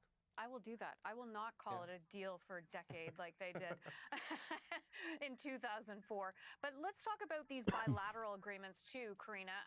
When it comes to the $25 billion, do you think this is something that we can start to see these bilateral agreements happening pretty quickly? I mean, I know you have province by province you have to deal with, but we have seen this in the past when it came to childcare deals, for example. And I think it could follow that pattern where some go much more quickly than others, right? Because some will be more amenable to the conditions. I imagine the ones that will probably like the province deals that will take the most amount of time will obviously be Alberta, right? And then probably like Saskatchewan and Manitoba as well. I could see those provinces taking a decent amount of time to like hammer everything out and whatnot, but we'll see. And then like Doug Ford, who the fuck knows what Doug Ford's thinking, man? And you know the money and being ready to go. This is we're happy with that. Let's go. And others will likely take longer, and maybe there'll be some holdouts towards the end. But as with childcare, and I can't predict whether this will be exactly the same. Eventually everyone did sign on. It is very hard to explain to your constituents and your citizens why you would leave billions of dollars on the table because you couldn't come to an agreement, right? So, I mean, for one, it's just all playing politics, and for two, like, they just don't give a shit as well. Like, they don't fucking care if, like their entire objective is to try and privatize the healthcare system, right? So if they leave that money, they can defund it even more. Right. I think it would be surprising if you had a whole bunch of bilaterals not happen. But how long that takes, again, that would be political pressure too, because people will start to see what's happening in other provinces and think, well, why are we not doing that in our province? So if the healthcare system is in crisis, then crisis means immediate, it means urgent. So there is that political pressure on the premiers and the health ministers and the federal government to actually have results, because I did think that the Newfoundland... I think a lot of this doesn't have to do with the federal government. Like, the federal government does share some blame for sure, but generally speaking, I think most of like the healthcare crisis that we have is manufactured by the premiers because they have stakes in privatizing the healthcare. That's the honest truth. Like, we've openly seen the premiers being like, yeah, no, we want to privatize the healthcare because we have stakes in privatizing healthcare. Newfoundland premier yesterday. Like, they're not trying to hide it anymore. People don't sit there when they're in the hospital and because say, like, oh well. the premiers have just completely given up in like any form of like stakes when it comes to like the healthcare. Like, they just flat out are like showing how dog shit like their response has been, as well as like, oh, we're gonna be doing this, and if you don't like it, too bad. Like, they're not even trying to hide it anymore. Like, they're openly saying that we're going to be privatizing it, we're going to be doing this. I have fucking rich friends that are investing in it. Like, why else would companies like, say, TELUS or Loblaws be starting to invest into healthcare, right? I'm not getting my surgery because the federal government didn't put enough money in, or the provincial government didn't put enough money in. People don't see, the different levels of government. They see that they're not getting the health care they need, and so there is always that political pressure to Not gonna lie, I kind of thought the one chick in Doug Ford's caucus here was like a gothic femboy. I'm not gonna lie. quibble. Yep. Oh, sorry, Karina. I thought he was going to stop for a minute. That was the Ontario Premier, Doug Ford. Okay, I'm going to have to end it there with you guys. I know there's a lot more to dig into. We're also going to hear from the premiers, as you say, at 4 o'clock. Thank you for starting to break this all down for us. I know there's a lot more to discuss. David Cochrane and Karina Roman, great work today. Thank you. Thanks. Okay. We are getting new details tonight about a possible health care deal between Ottawa and the provinces ahead of a key meeting tomorrow between the Prime Minister and the Premiers. CTV's senior political correspondent Glenn McGregor on the potential prognosis to a crisis and the politics. Hi, Premier Smith. What do you cross? Hi, Premier Eby. A succession of premiers arrived in Ottawa. Number one priority for our government. All awaiting the offer. We're looking at a long-term sustainable funding model for generations to come. With healthcare systems. Despite the fact that in her caucus speech, she literally said that her entire thing was to like, or her acceptance speech or whatever, she said, you know, I want to privatize healthcare essentially. Crisis, the premiers want the Prime Minister to pledge like we looked at that, remember? Like it was fucking wild that she said that shit. major increases. We will be there putting more money on the table, but it's also important to make sure that the focus is on results and outcomes. In tomorrow's meeting, Justin Trudeau is expected to propose 10 years of increases to the Canada Health Transfer Ottawa sends to every province each year, and separate deals with each province for additional funding targeted to their specific needs. A key concern for Atlantic Canada with an aging population. That's a massive difference in demographics and one that definitely impacts the delivery of healthcare and, frankly, the cost of healthcare. Among the list of federal priorities, primary care, with many patients like Frank McNeil scrambling to find basic treatment. So now I'm trying to find a walk-in clinic for a simple ear infection, and it seems like they're either closed or the wait times are insane. In return for the money, yeah, and that's not even getting to like the ERs either.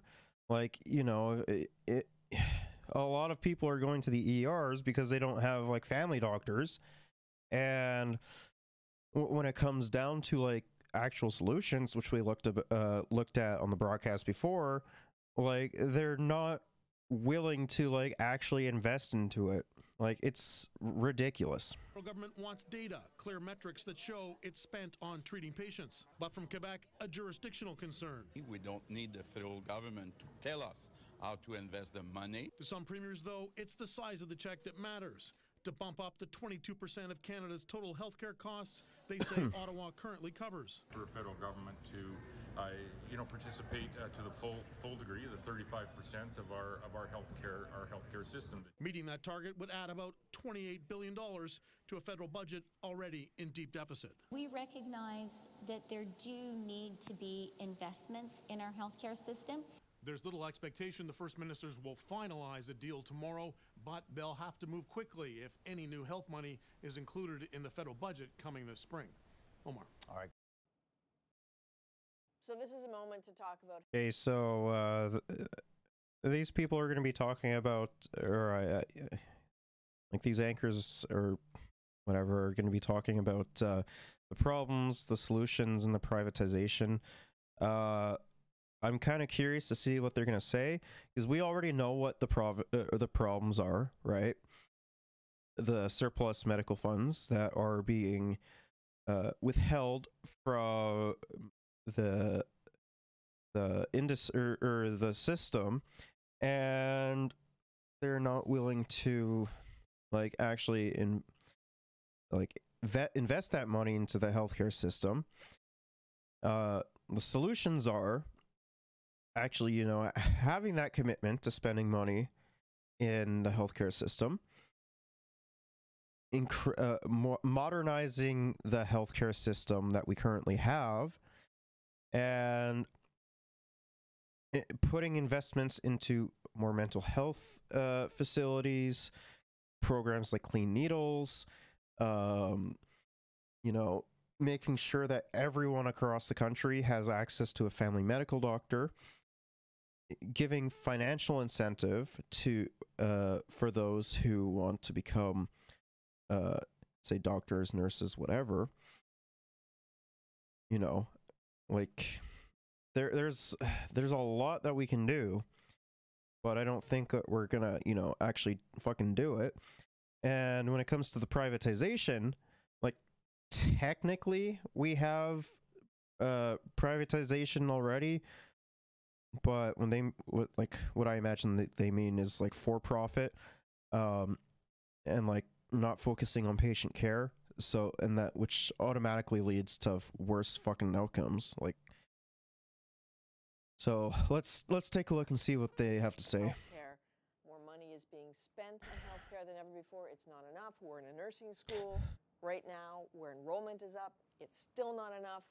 If you had one thing that you wanted the politicians to understand about what has to happen in healthcare right now, what would it be, Sarah? Well, Adrian, I would say this.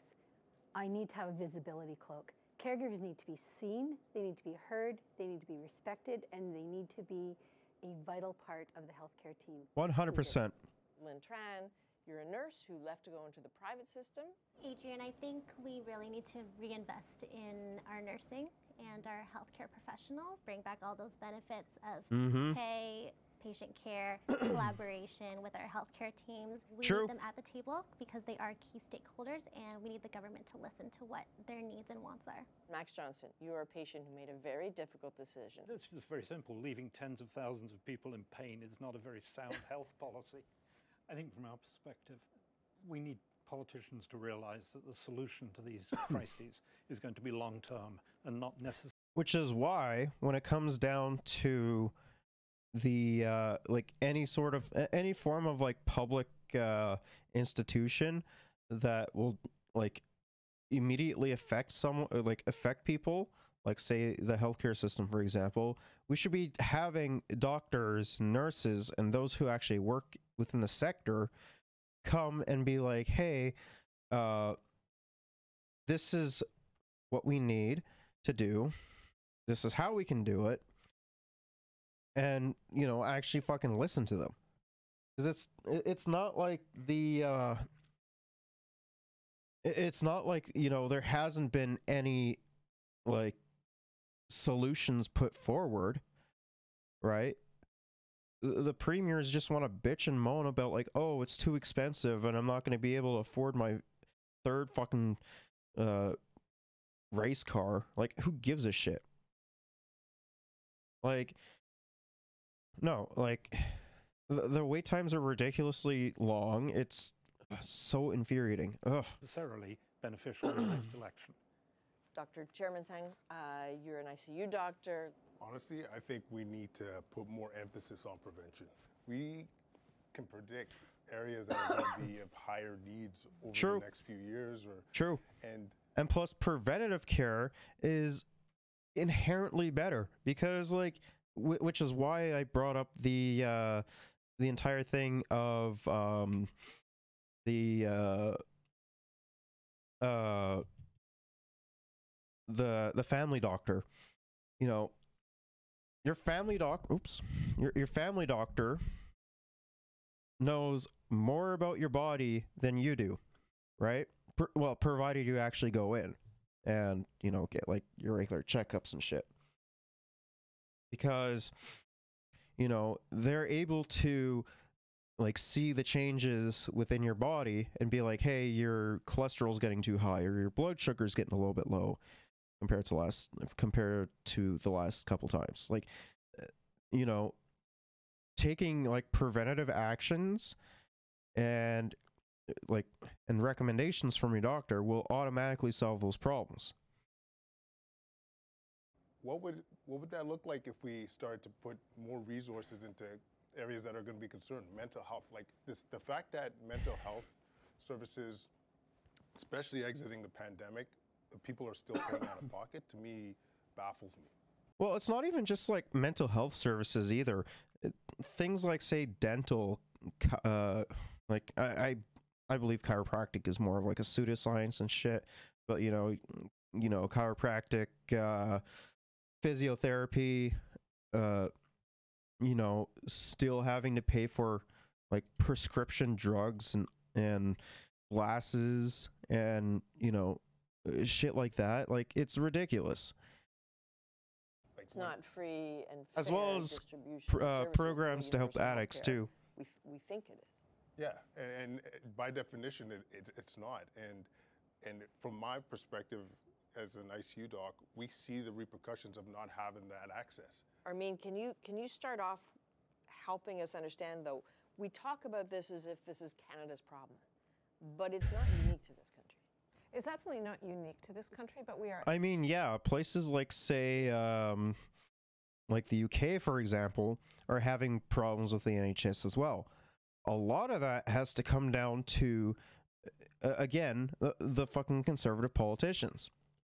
Richie Sunak has been, you know, dog shit when it comes to, like, actually listening to the, like, the people who are, like, actually working in industry, or the industries that, you know, people are going to strike on. About, like, it's... What? No. But, like, it's so fucking annoying that, like, they're all, like, every single time, like, the conservatives, like, defund something and, like, blame it on someone else. Like, it's just scapegoating. That's what it is. We have a very strange profile in the advanced world in terms of how much we rely on the private sector to begin with. We don't cover pharmacare, which is very unusual. We don't cover the things that keep people out of hospital, like dental care, mental health care, all the rehab, and we don't pay attention to the people that are actually providing the care. And I couldn't agree more with Dr. Chermatin, which is to say we need to keep people out of the hospital. We're turning to the hospital because we don't have primary care. We're turning to hospitals because people don't have the care they need at home with people like Sarah. We need to get people out of the hospital into the community with good primary care. So the conversation that we need solutions, here's a province, Ontario, that's offering it. We have problems with sort of hernia and cataracts. You know what? If you need them, you can go to this private clinic. Well, I think of it, like, for those who don't know, like, Mr. Beast, like, cleared, or cured, or had, people, or helped people, like, 1,000 people, like, be able to see again and shit. Like, it made me angry. Not at Mr. Beast. It made me angry that we, you know, end up forcing people to pay for a 10-minute procedure that can, you know, cure, like, their blindness or something like that.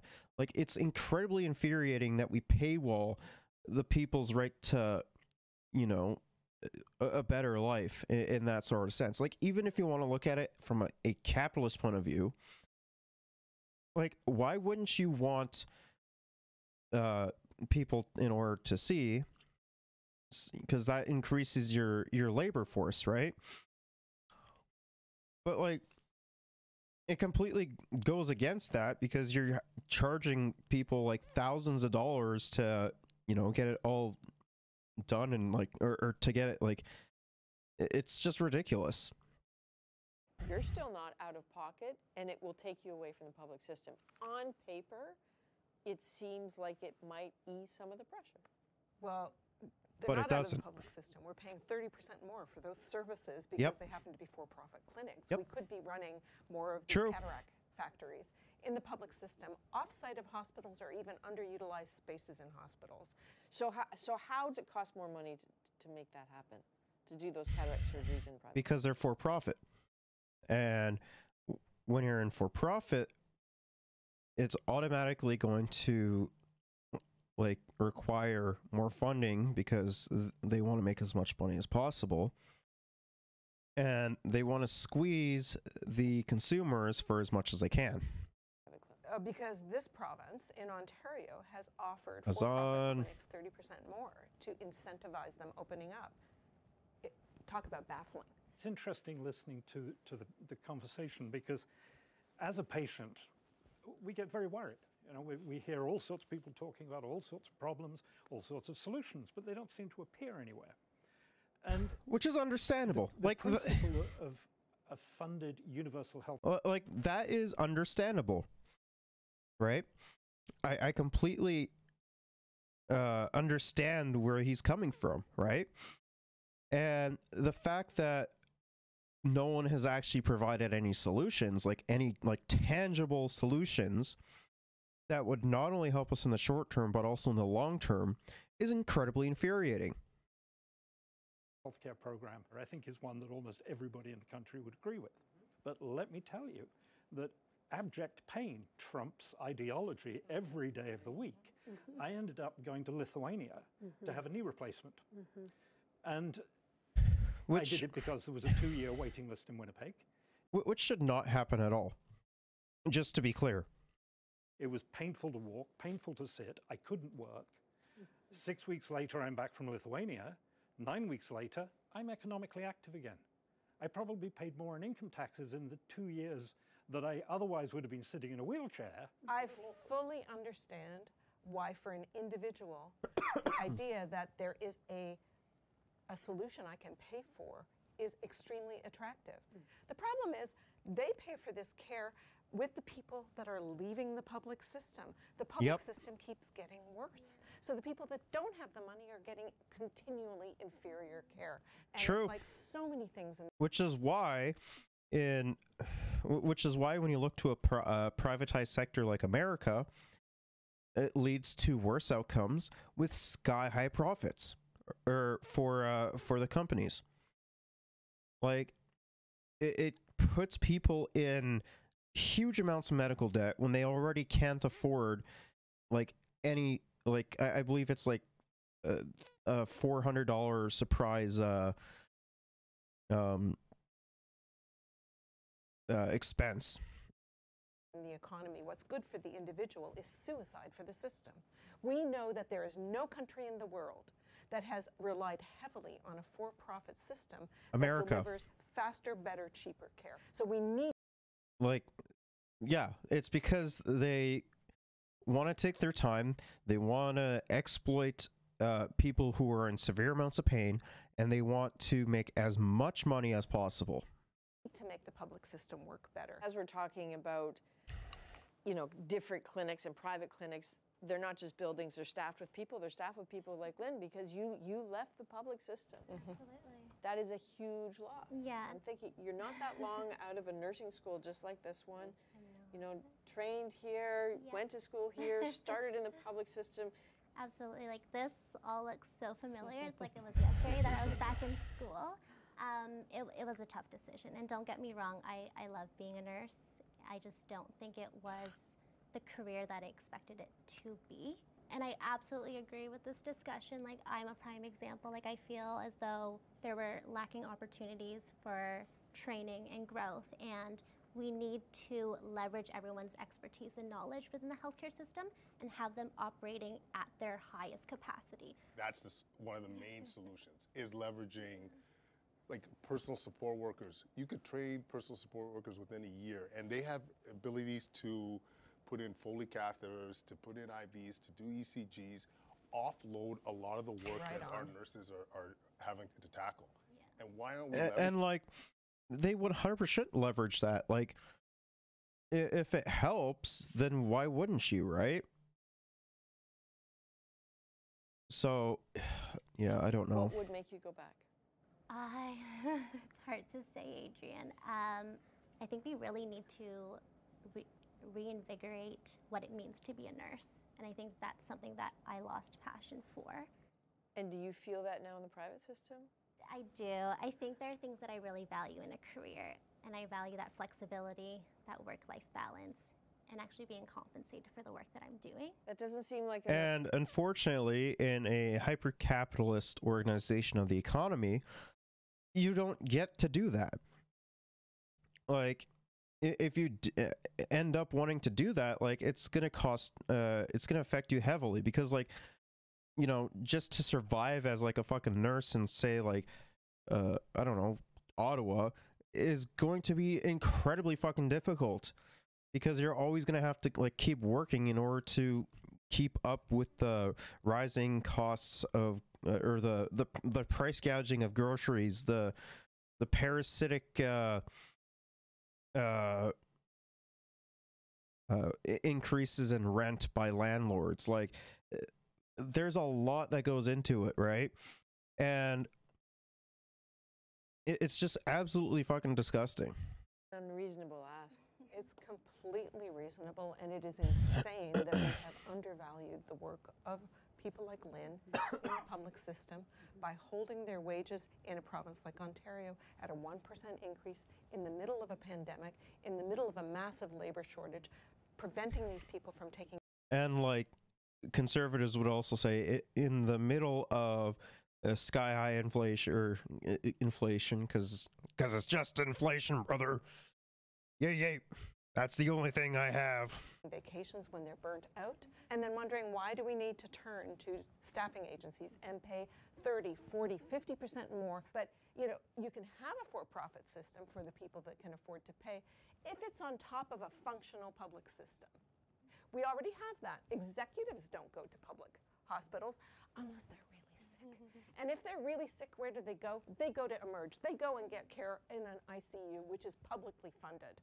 And we are letting the public system decline. And you need to support these doctors and these nurses with nursing assistants, medical scribes, all the things that these people that have got the most public training to do their job properly. We're not doing any of it. And honestly, I'll speak personally. I could see way more patients if it wasn't for some of the paperwork. I could see way you need a medical scribe. We did a show on that actually. I love the idea of a medical scribe. And add the caregiver in that circle. 100%. Because we are of equal value. We're treated like we're an inconvenience. I come to True. say, oh my God, my husband's, he's having a seizure, I think. And they're like, unless it's a doctor who sees it or a nurse who sees it, it's like it didn't happen. And your story is a double whammy of a story because you left the public system as a social worker to become a caregiver. It was unbearable. I couldn't do it. I'm very lucky. I have 3 hours of care right now, and I do the rest. And is the 3 hours care public, or do you have to pay for that yourself? I do not have to pay for it. There are supports that I would love to have, and I actually would even pay for some of them because I'm so desperate to have them, but they don't even exist. So this is a great example of where investment in prevention could have so much impact. I can think of several examples of things happening at home where you're going to need the support that can't be offered at home, and now you get into Emerge, and if you're admitted, you're in the emergency room for 2 or 3 days potentially. Like this is where and it's like completely disgusting too. I don't think people like the system is all like I don't talk about it too terribly much, but the system is like also very, very broken in how like it's ran and everything. Like there does need to be like a lot of systemic change in the system, and it's infuriating that it just flat out doesn't happen. And when it's brought up, a lot of the idiotic politicians pretend that it's not a fucking problem when it's a massive problem. Fully comprehend what kind of level of cost we're talking about. I look at what have fundamentally and apparently astonishing amounts of money spent on the administration. I look at the 4 Atlantic provinces, Manitoba, Saskatchewan, and the 3 territories. We maintain 9 health authorities for under 5 million people. True. 1 out of every 500,000 people is a health minister. It's absolutely astonishing. There seems to be virtually no collaboration, no cooperation between various health ministries. The amount of inefficiencies in the healthcare system is out of control. Is it because of the staffing issues? Don't get me started. So like, oh no, patients coming from a different jurisdiction that we don't have access to their chart or their diagnostic imaging. We don't have that CT. Let's just order another one. Like, you want to provide the most efficient, most reliable care to a patient. You want to have that data in front of you. Not only that, we don't even do some of the most basic system design issues like standardized waiting lists, right? So you've got actually a clearinghouse of where the surgeries are, where the backlogs are, that you as a patient can choose to travel a little bit further and get that surgery in a place that is not quite as busy. Are you talking about a centralized waiting list within a province or across provinces? Anywhere, thank you. We don't Either have it or in would be Ontario, okay, we right? don't have it across. We don't even measure how many nurses are working in hospitals across the country. Wait, really? We don't do the basic data sharing that we need to do. I wish the health ministers were sitting in this room. Right now. I think we'd have to lock the doors, actually. They wouldn't. But they aren't. They but would are run listening. away from It's not this. so much about private and public, it's about sitting there and thinking in 10 years' time, when I will be 10 years older and presumably disintegrate a little bit, will there be a health system? To a point, I don't really care who delivers it. Armin, Max, Lynn, Dr. Turmentang, Sarah. Like, and I completely understand where he's coming from, right? But I don't think that, like, honestly, privatization of the healthcare system isn't going to solve the issues that we're facing now. It's only going to make them worse, right? The highly anticipated meeting between the Prime Minister and the Premiers about health care happens tomorrow in Ottawa. The point of these meetings is to reach some sort of consensus, but with the Premiers, that is never a given. In this case, there are hints a deal could involve billions of dollars in federal funding to the provinces. Mackenzie Gray has some details on how the talks might unfold. Mackenzie. Well, Donna, we're expecting the federal government to make a substantial offers to the premiers tomorrow here in Ottawa, and this is what we know about the deal so far.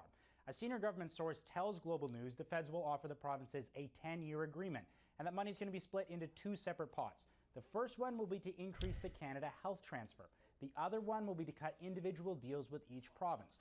Now, there's no word on the exact figure Justin Trudeau is willing to offer, but it's likely short of what the provinces have been asking for, which is the federal government paying for 35% of health care. Expect a deal. Despite that, even some of the Prime Minister's biggest provincial critics are optimistic a compromise can be found. We're sitting down tomorrow to see what is before us. I think everyone is going in with an open mind. The Prime Minister echoing that positive sentiment. This is going to be work that we're going to continue doing over the coming weeks, as we recognize that different provinces have different needs and different priorities, and that flexibility is an important part of our system. Despite talking about flexibility, Trudeau is set to put a minimum of 2 conditions on the money tomorrow. The first one will be that the provinces need to share data amongst themselves and with the feds to try and improve outcomes. And the second one is the cash needs to be spent in the public system. So using federal dollars to expand deals with 4 Which I'm perfectly fine with both, by the way. Like, both of those conditions are pretty reasonable conditions, right? A commitment to spending the healthcare funds on the public sector, and, you know, making sure that the you know, that they are actually withholding that or upholding that deal by saying, hey, look at you know, the healthcare system. It's doing better than what it was, right? Profit clinics, like we recently saw Ontario Premier Doug Ford do, is off the table. But despite the positivity around all the talks tomorrow, it's unlikely a final deal will come out of the 2-hour meeting, with sources telling me, Donna, the best case scenario would be an agreement between all sides on a funding framework going forward. Okay, Mackenzie Gray in Ottawa, thanks. A 2-hour meeting for the Prime Minister to spell out a 10-year plan and try to win the support of 13 premiers. It didn't quite work. It is more money than it was yesterday, but again, I think a little disappointing in terms of the new money that was there. Wait, what? He literally offered you more money than what you were asking for. Like, I swear to God, they are still fucking bitching and moaning about, like, the understandable, you know, commitments that Justin Trudeau wants. Is fiscally limited, but I think that it provides a foundation. What we see this as is a starting point. It's a down payment. What?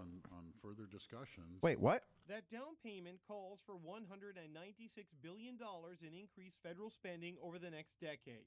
But $150 billion of that was expected as part of planned increases to the Canada Health Transfer. The new money, $46 billion over 10 years, to cover off bilateral deals with the provinces and territories and top up the transfers. The numbers are big when stretched out over a decade, small compared to what the premiers wanted each year. Our requests were to add $28 billion to the base 28 billion a year. Would we have wanted more? Of course we want more. I'll always push for more for Nova Scotians. But pushing may not get the premier's unless, you know, you're a perfectly healthy woman who's waiting to go see a doctor because, you know, you underfunded the system. much further. There are billions of dollars that we're putting forward in new money for the provinces. We're just looking forward to working with them and delivering it. Delivering it, not increasing it. Arguing healthcare needs reform as much as cash. We need better outcomes. We need better support for our frontline workers. We need better infrastructure. We need better data. And on that point, at least some premiers agree. We need innovations. We need to change how we deliver healthcare. It shouldn't be just about money. It needs to be about modernization of a healthcare system that True. was really stuck in the 1960s. So, David, a lot of premiers still very unhappy with what the Prime Minister offered today. What happens now? Well, I think the Prime Minister made... I mean, the only reason why they're unhappy is because he still Justin Trudeau understandably still wanted, like, the two strings attached that would actually, you know, make things better or for the healthcare system. But the premiers don't actually want to fucking commit to that. Pretty clear today, there isn't any room for negotiations on the dollar amount or on this 10-year time frame. There is wiggle room in these bilateral agreements for negotiations, but you know, Adrian, in a way, that really helps the federal government because all it takes is one province to sign their bilateral deal, then another, and suddenly this dynamic of the premiers united against Ottawa goes away. So It's not everything the premiers wanted, but there's billions on the table, and there will be premiers keen to take it and move on. All right, David Cochrane. I imagine, like, the NDP led countries will probably do so, and then maybe like Atlantic the conservative premiers will probably do so. In Ottawa, thank you. Thank you. That's what I imagine. Everyone regrets Brexit. The federal government, the Prime Unsurprising. Minister, has presented his plan for an increase in health funding. Not quite what the premiers were looking for. To dig a bit further into that, I'm joined by Premier of New Brunswick, Blaine Higgs. Premier, welcome back to the program. Thank you. It's nice to be here. Nice to have you. Listen, I want to start with just your reaction writ large. We heard from your colleagues there. I'm not sure we heard you chime in. So what do you think from New Brunswick's perspective of this offer, if we can call it that? Well, certainly not quite what we expected. Could be a bit of an understatement. It was much less than we had asked for, much less than we'd hoped for. It wasn't really a negotiation. It was more like here's the funding model, and you can think about that and how that works for you.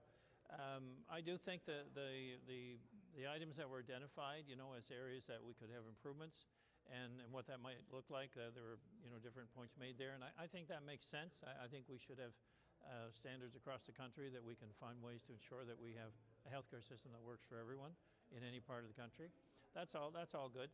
I also think the very insight of the federal government in saying, okay, well, this is all we're going to do this time, is basically suggesting we need to look long and hard at how we deliver healthcare in our country, and we need to look at what best practice exists not only in Canada but elsewhere in the world, and be innovative in our approach to change.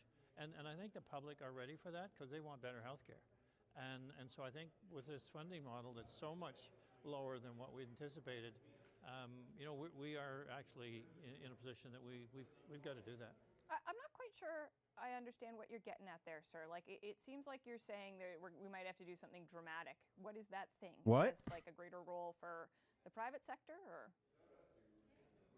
Honestly, I don't know what that probably. looks like, but I think what it's saying is that we can't keep doing healthcare the way we always have done it and expect a better result. Why can't you just say yes? Just say yes. Say it with your chest. Come on.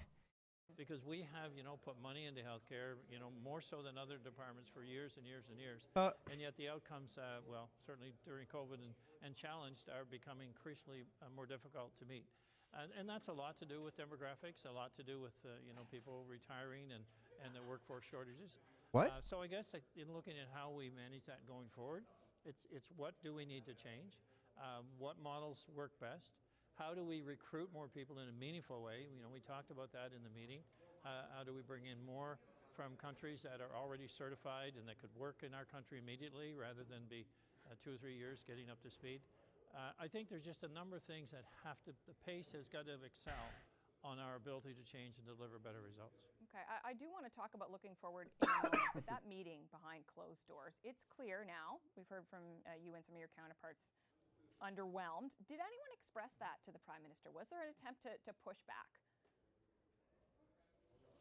Well, I think the Prime Minister made it clear and that, you know, this was their position. And so it wasn't a negotiation in that meeting at all. And I won't say that we expected it to be. But now we regroup and you know, as a COF team and decide, okay, well, what are our next steps? And what are we able to do with this?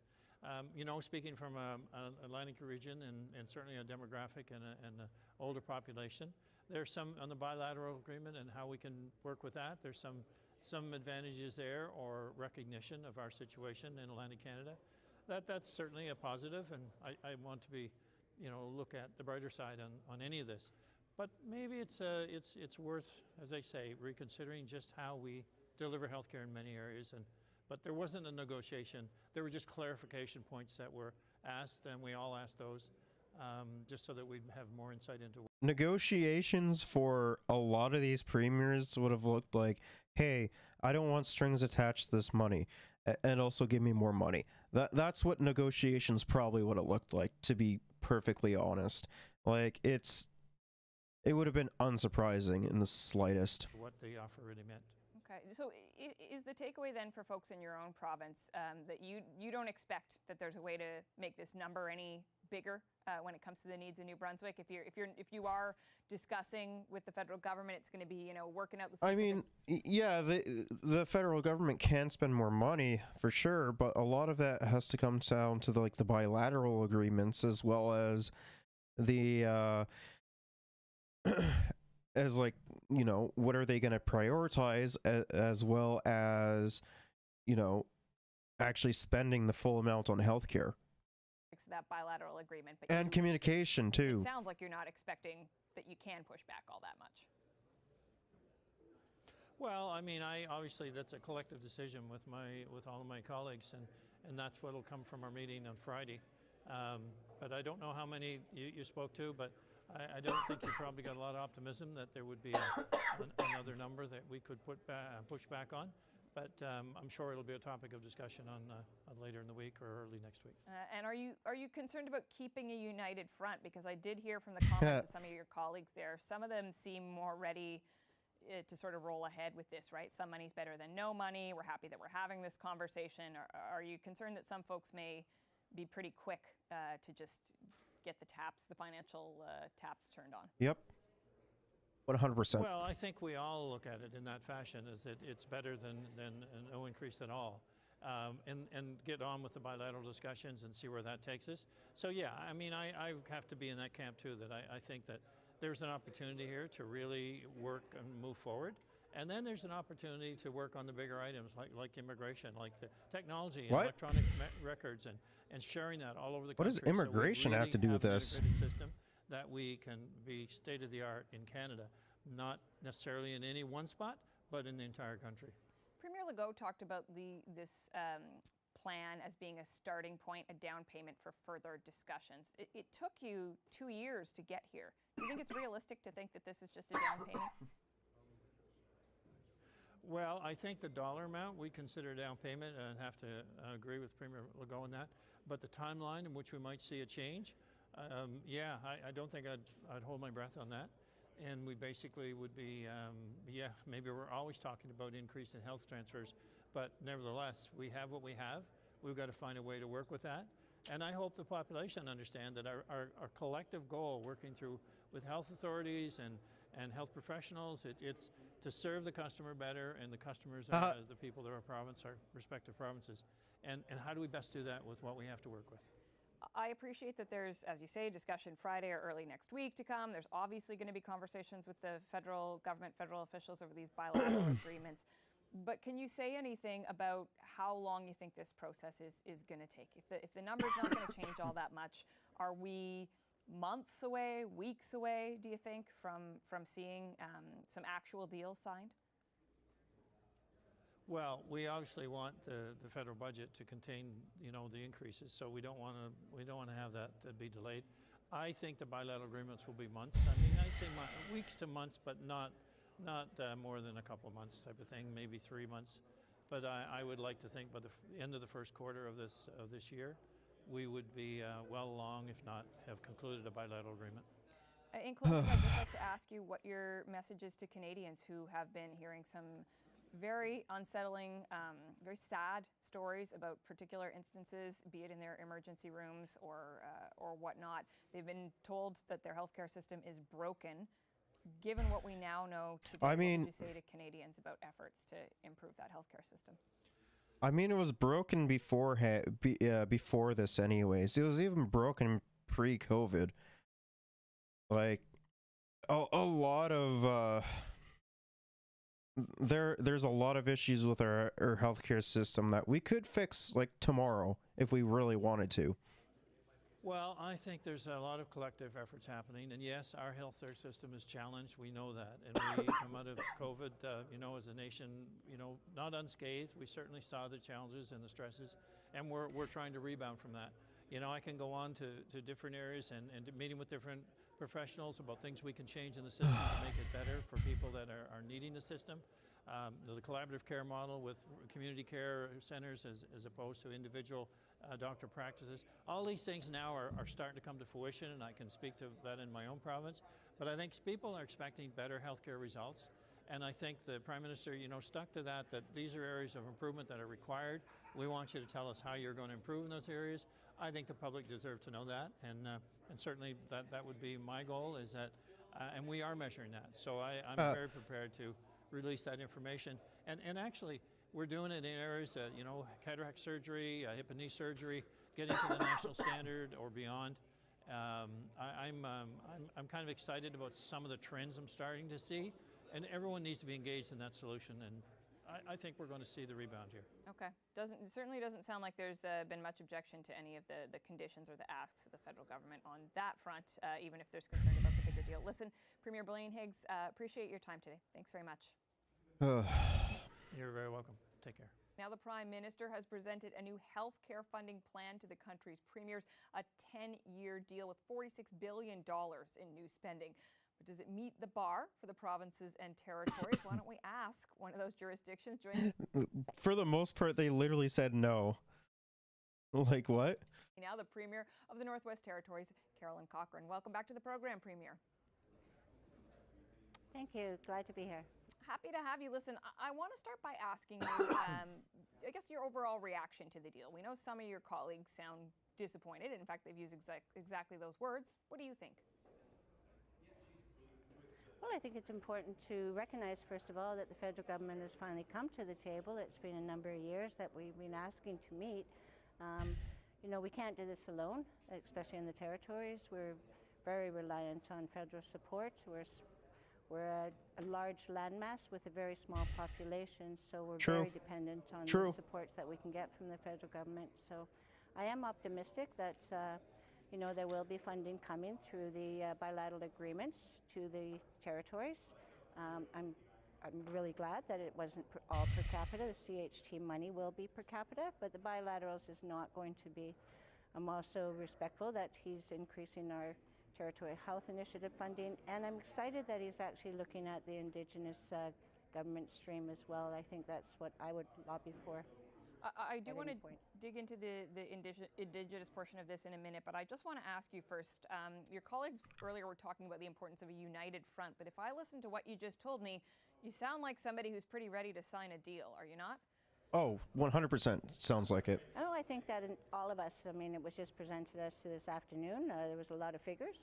Our officials are scrambling right now. Like, the only people that are, like, trying to push for the united front would be, like, that I can see at least, is Daniel Smith, Scott Moe, Heather Stephenson, Doug Ford, and then maybe some of the Atlantic provinces.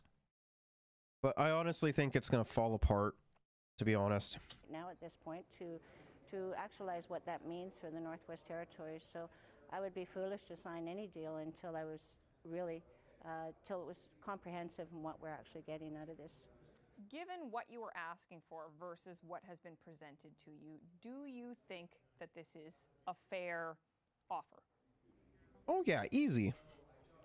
Again, I think Like, it should be a little bit more, but we work together. still easy. During the COVID times, we stuck together with the federal government, and there is a benefit to doing that. All Canadians, they don't want us to be divided. They want us to work together.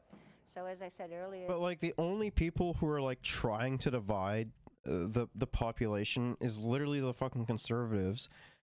Because, like, for one, it's incredibly easy controlling a divided population, and for two, there are reasons on why they want to divide the public, right?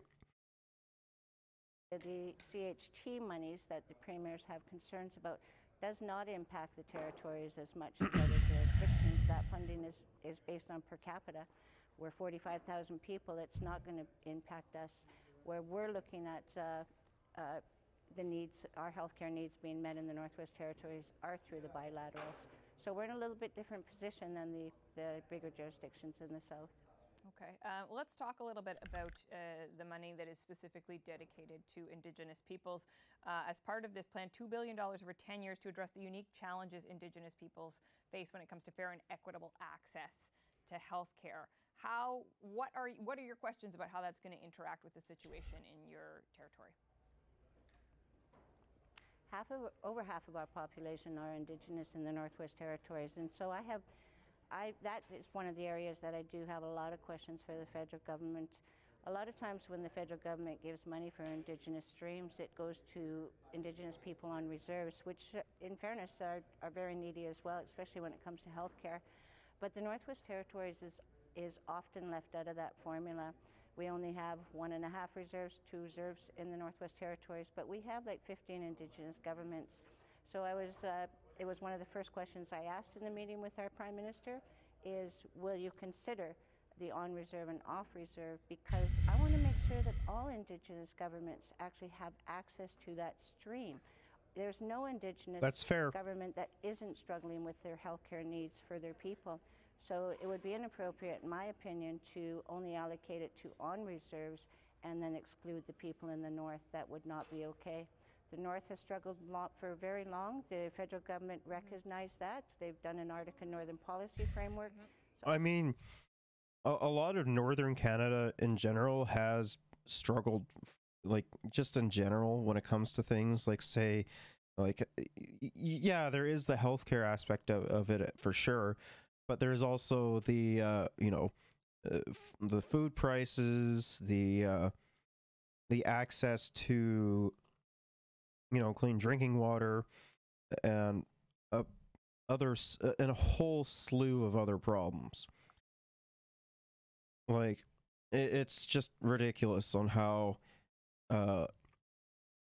the people who are living north, like incredibly north, are treated as well. Like, that's not even going into like the figures of like how many children are going hungry in the north. It's like 1 out of 3. I'm hoping that they'll take that into consideration. There was a point that made by It could be going up even higher, or it could probably even be like 1 and 2.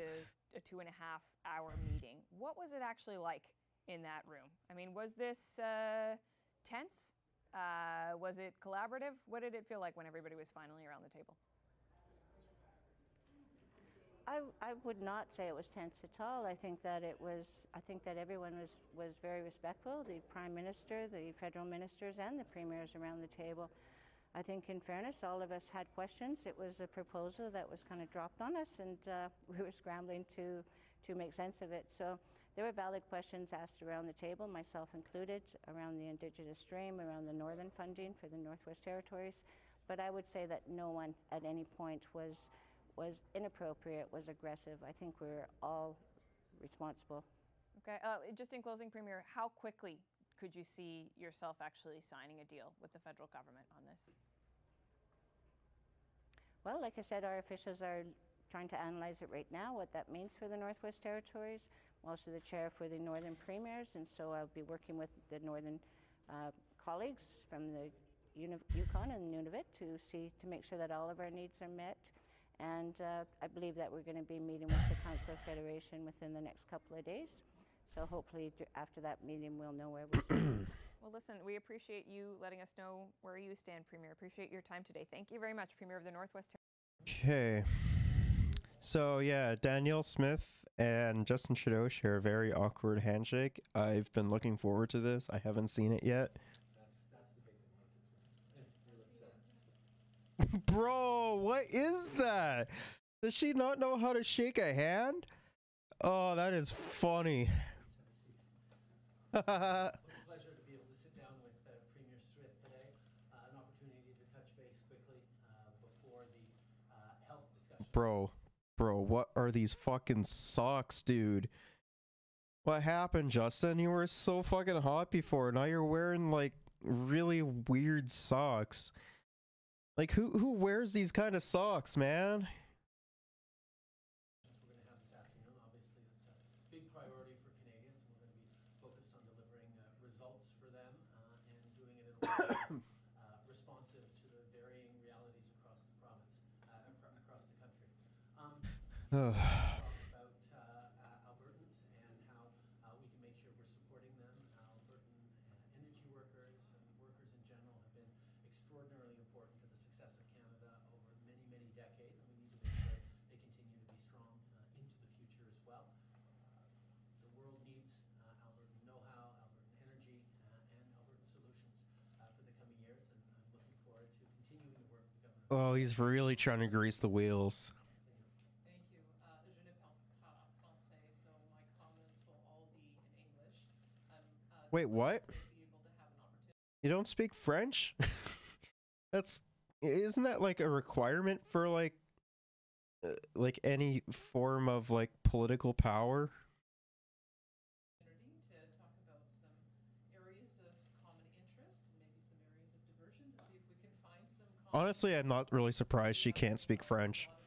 shared goals in addressing issues of Indigenous health care, mental health, addiction, home care, community-based care as we transform our healthcare system. So I'm pleased that we'll be meeting with all of the other premiers today. But of course, I did write a letter to the Prime Minister a couple of weeks ago expressing concern about some of the major initiatives that have been announced without much consultation with Alberta that stand to have a huge impact on our province. What? The just transition legislation that gives the impression that the energy sector is going to be phased out. It's not going to be phased out. We're transforming away from high-intensity emissions to lower emissions, and I think we have some shared priorities. Wait, what? But didn't she say like the exact opposite like a couple weeks ago? LNG export to reduce emissions using the green transfer mechanism to get credit here. That would also help British Columbia, working on critical minerals, hydrogen, geothermal, lithium. I think that there's a lot of opportunity for us to find some common ground. I'm also concerned about the green electricity regulations. Our province has 90% of our electricity grid on natural gas, and so an early phase out of natural gas is just simply not going to result in a reliable or affordable option for our province. And What?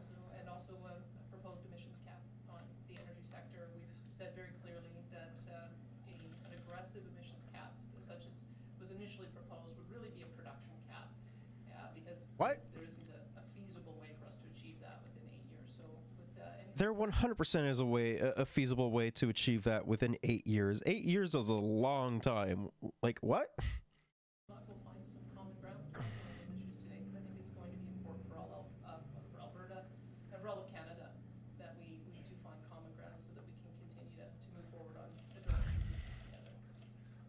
Merci beaucoup. Thank you. What? Okay, so for those who don't know, rural maternity wards have been struggling due to a lack of healthcare workers. We're going to briefly touch on this while we're talking about the healthcare deals. Wouldn't know it now, but the moments before this baby's arrival were anything but calm.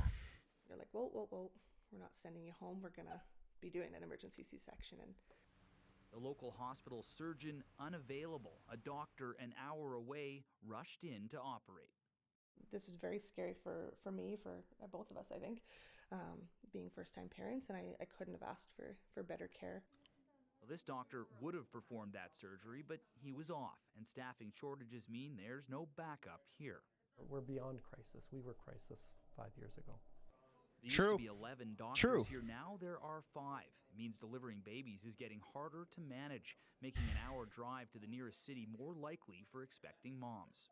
How important is it for a mother to be close to home when she gives birth? So a mother's supports are all close to home. She feels most comfortable close to home, and it reduces the cost for them and the stress on them at a very important time. Alberta's government says it's trying to get more doctors to rural areas, a tough sell. Still, the health authority says it's committed to maintaining maternity care. It's kind of hard to get doctors to move to more rural areas when you don't really have too many doctors to begin with, because they all leave. We are working on it. It is improving. It's taking time. It's really not. Back in Pincher Creek, this mom delivered her first baby close to home. The complications meant a long drive and stressful experience for her next 2 births. People are just getting lost in the system. I saw 6 different OBs with my last pregnancy, and I didn't even know who was going to be delivering my baby until the day of. A shortage of rural doctors hitting home here and in small towns across Canada. As we see the challenges of the healthcare system in general, those are acutely felt in rural maternity care. I wonder why that it's such a problem in rural communities, why they can't get access to whether it be like maternal like access to like maternal needs, or just like any form of like healthcare needs in general. I wonder why that is. Oh, that's right. Because when you privatize something, you want to go where the most people are, right? Which is why, like, if say the healthcare or the postal services are privatized, for example, they're not going to be driving all the way out to like the middle of nowhere and, you know, just delivering your shit. No. You see, that costs some money. When you have a public option available for like literally anything, it means that people who live out in rural areas also have access to the same benefits that those who live in urban areas, right? A problem impacting the country's smallest patients in a big way. Aaron Collins, CBC News, Pincher. The pandemic reminded each and every one of us just how important our health is. It also put enormous pressure on our healthcare systems and on our healthcare workers. And it made us take a hard This look was the announcement for the plan that he had. at the long-standing issues facing our healthcare. As leaders, we've come together to deliver tangible actions and outcomes today, while building a more modern system to ensure results for all Canadians for the future. The provincial and territorial governments deliver healthcare with support from federal funding, which ensures that our collective commitment to the Canada Health Act is upheld. In fact, it's written right into the Canada Health Act that as governments, we need to protect, promote, and restore the physical and mental well-being of residents of Canada and facilitate reasonable access to health services without financial or other barriers. To help ensure that, we're announcing that the federal government will be providing $198 billion in additional federal health funding over the next decade. This includes planned increases to the Canada Health Transfer and new funding of $48 billion over the next 10 years. Obviously, this is a major federal investment in healthcare. But we all know that money alone is not the answer. True. He's right. Each province and territory is Even though, you know, I don't like him, or if you don't like, for other people, if you don't like him, right? He's 100% right on this. Facing different challenges. That's why we're focused on negotiating 13 distinct bilateral agreements that will respond to various situations across the country. This will make sure that real improvements are made and accounted for, particularly in 4 priority areas: primary care, healthcare workers, mental health, and health information and data. First, primary care, making sure Canadians have access to family doctors and nurse practitioners. It's about having someone you trust, who knows you, your kids, your parents, your grandparents, and who will make sure that everyone gets the right care and finds the right specialists. A family health team is there to be your entry point into the healthcare system, so it doesn't have to be the emergency room. Third, we need to make sure that Canadians can get the mental health care they need. 1 in 3 Canadians are struggling. The good news is that more and more people are It's way too putting high. their hands up and asking for help. But we need a system that can respond and help people when and where they need it. And that includes helping those living with substance use and addictions challenges. Each of the 13 bilateral agreements will be focused on delivering results for Canadians. Remember when Pierre Poilievre attacked those who were facing like substance abuse, and he's like, and his solution was just to throw him in jail, despite the fact that BC has been decriminalizing shit and it's been working out for them. To make sure that you're getting your hip replacement faster so you can have your quality of life back sooner. Bilateral agreements will be tailored and flexible to the needs of each province and territory. But one thing will be consistent. Each will need to provide transparent information so that your healthcare system is accountable and you can be sure that real improvements are being made. What gets measured gets done. No matter your income or where you live, you deserve access to the best possible care from coast to coast to coast, whether you live somewhere Completely remote, agree. rural, or urban. Indigenous peoples have their own unique health needs. They continue to face gaps in care at all levels, which are especially felt by those who require wraparound services. Every Indigenous person deserves equal quality and equal access to healthcare, free from racism and discrimination. So as part of the bilateral agreements, we will work with Indigenous leadership to address these issues and make sure there are measurable results. And we are providing $2 billion over 10 years to an Indigenous Health Equity Fund to support First Nation, Inuit, and Métis partners in closing healthcare gaps. Healthcare has always been a priority for our government. Since 2015, we've made major historic investments to support Indigenous health. In 2017, we signed health accords with all provinces and territories to improve mental health and addictions care, as well as home and community care for all Canadians. I wonder how much of that actually, happened.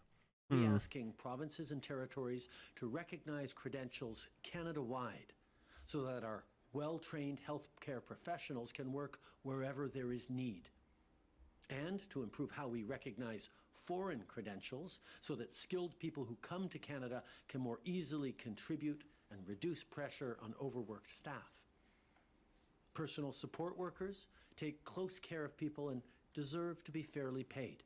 That's why today we're investing $1.7 billion towards the goal of $25 an hour for their important work. That's it? But most importantly, in order to support Canadian healthcare workers, we're taking It feels like it should be higher than 25 an hour, to be honest. steps to keep our public system strong. This is a big country, built on big, progressive ideas. And few are more central to who we are as Canadians than the promise of universal, publicly funded healthcare. We all pay our fair share, knowing that, unlike a lot of places, we don't have to make the choice between paying the mortgage or getting a much-needed surgery. He's referring to know America. that our neighbor doesn't have to make that choice either, no matter their circumstances. So when it comes to healthcare, we need to make sure to look out for everyone and leave out no one. We're taking action today so Canadians can continue to have trust in our public system.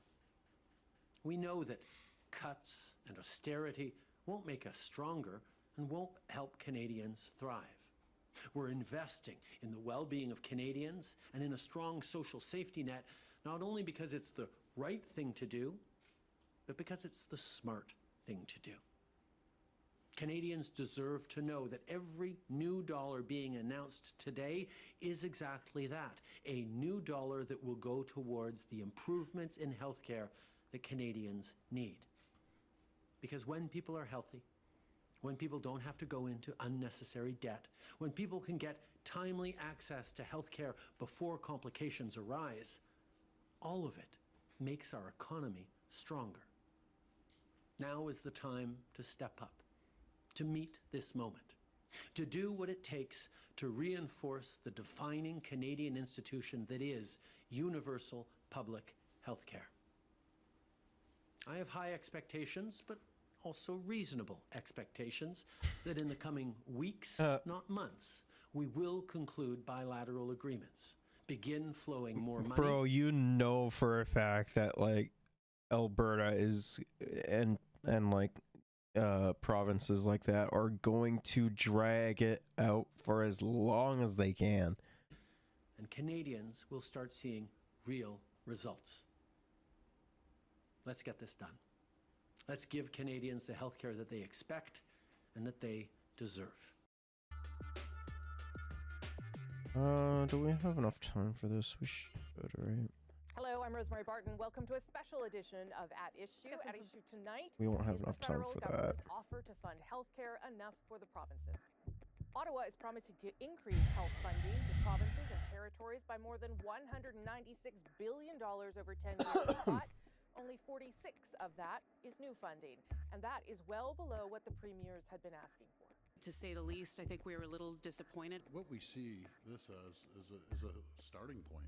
It's a down payment on further discussions. We need to push for more as well, but the needs are significant. The Prime Minister says the deal is about more than just money. We know that it's not just about money needed to improve our healthcare system. And he's right. Outcomes.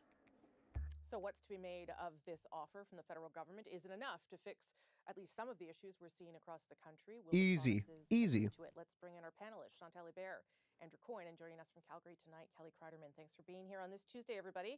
Chantal, what did you make of the offer that Ottawa put on the table? That offer is maybe a bit of a misnomer in the sense that there is nothing here for the provinces to accept or refuse because the Government of Canada does not actually have to get their consent to say it's increasing the health transfer by 3%, 4%, or 5%. Stephen Harper dispensed with such a meeting and decided with the conditions and the increases. It's like everyone loves focusing on like the Justin Trudeau aspect of this, but like do keep in mind that Stephen Harper also did like the same kind of shit, right? Be going forward, and that was the end of that. And I think the premiers totally realized that. I think it was also clear from the meeting and what they heard that this was a final offer, and it's not even a take it or leave it offer because no one is going to leave it.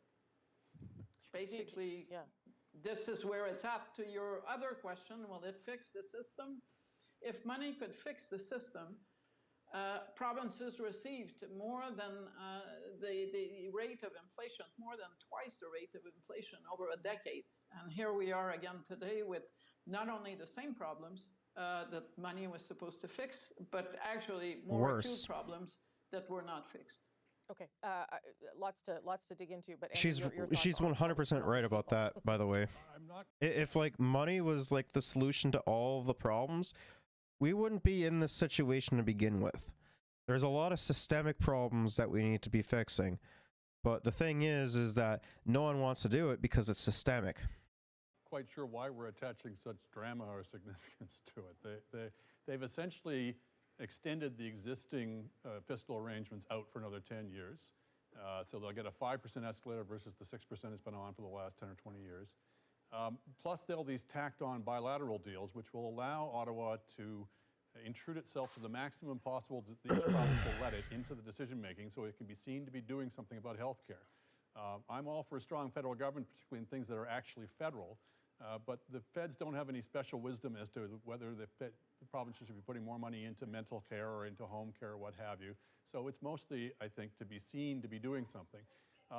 Not only is more money not the answer to healthcare, it's the reverse of the answer. What we need is more accountability. What we need is the funding to be located at the provincial level. So instead of the feds giving the provinces a bunch of money they've borrowed so that the provinces don't have to pay for it themselves, give the provinces the taxing power to raise their own taxes and pay for their own healthcare themselves so that they're accountable to their own... The main issue with that is they're going to raise it on the working class and not on corporations. So it's going to inherently make things incredibly worse for the proletariat. Citizens and taxpayers and voters, rather than running to Uncle Ottawa every 5 years.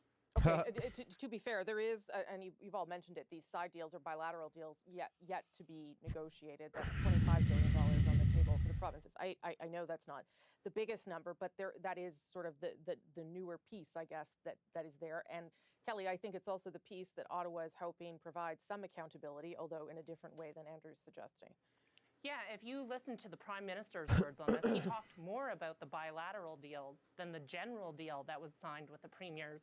And I think, you know, of the new money, the bilateral deals make up the biggest component. And what we saw today was the political answer. Pre-budget, you know, we're going to start to see a host of provincial budgets coming up in the weeks ahead, then the federal budget. This needs to be settled to some extent before then.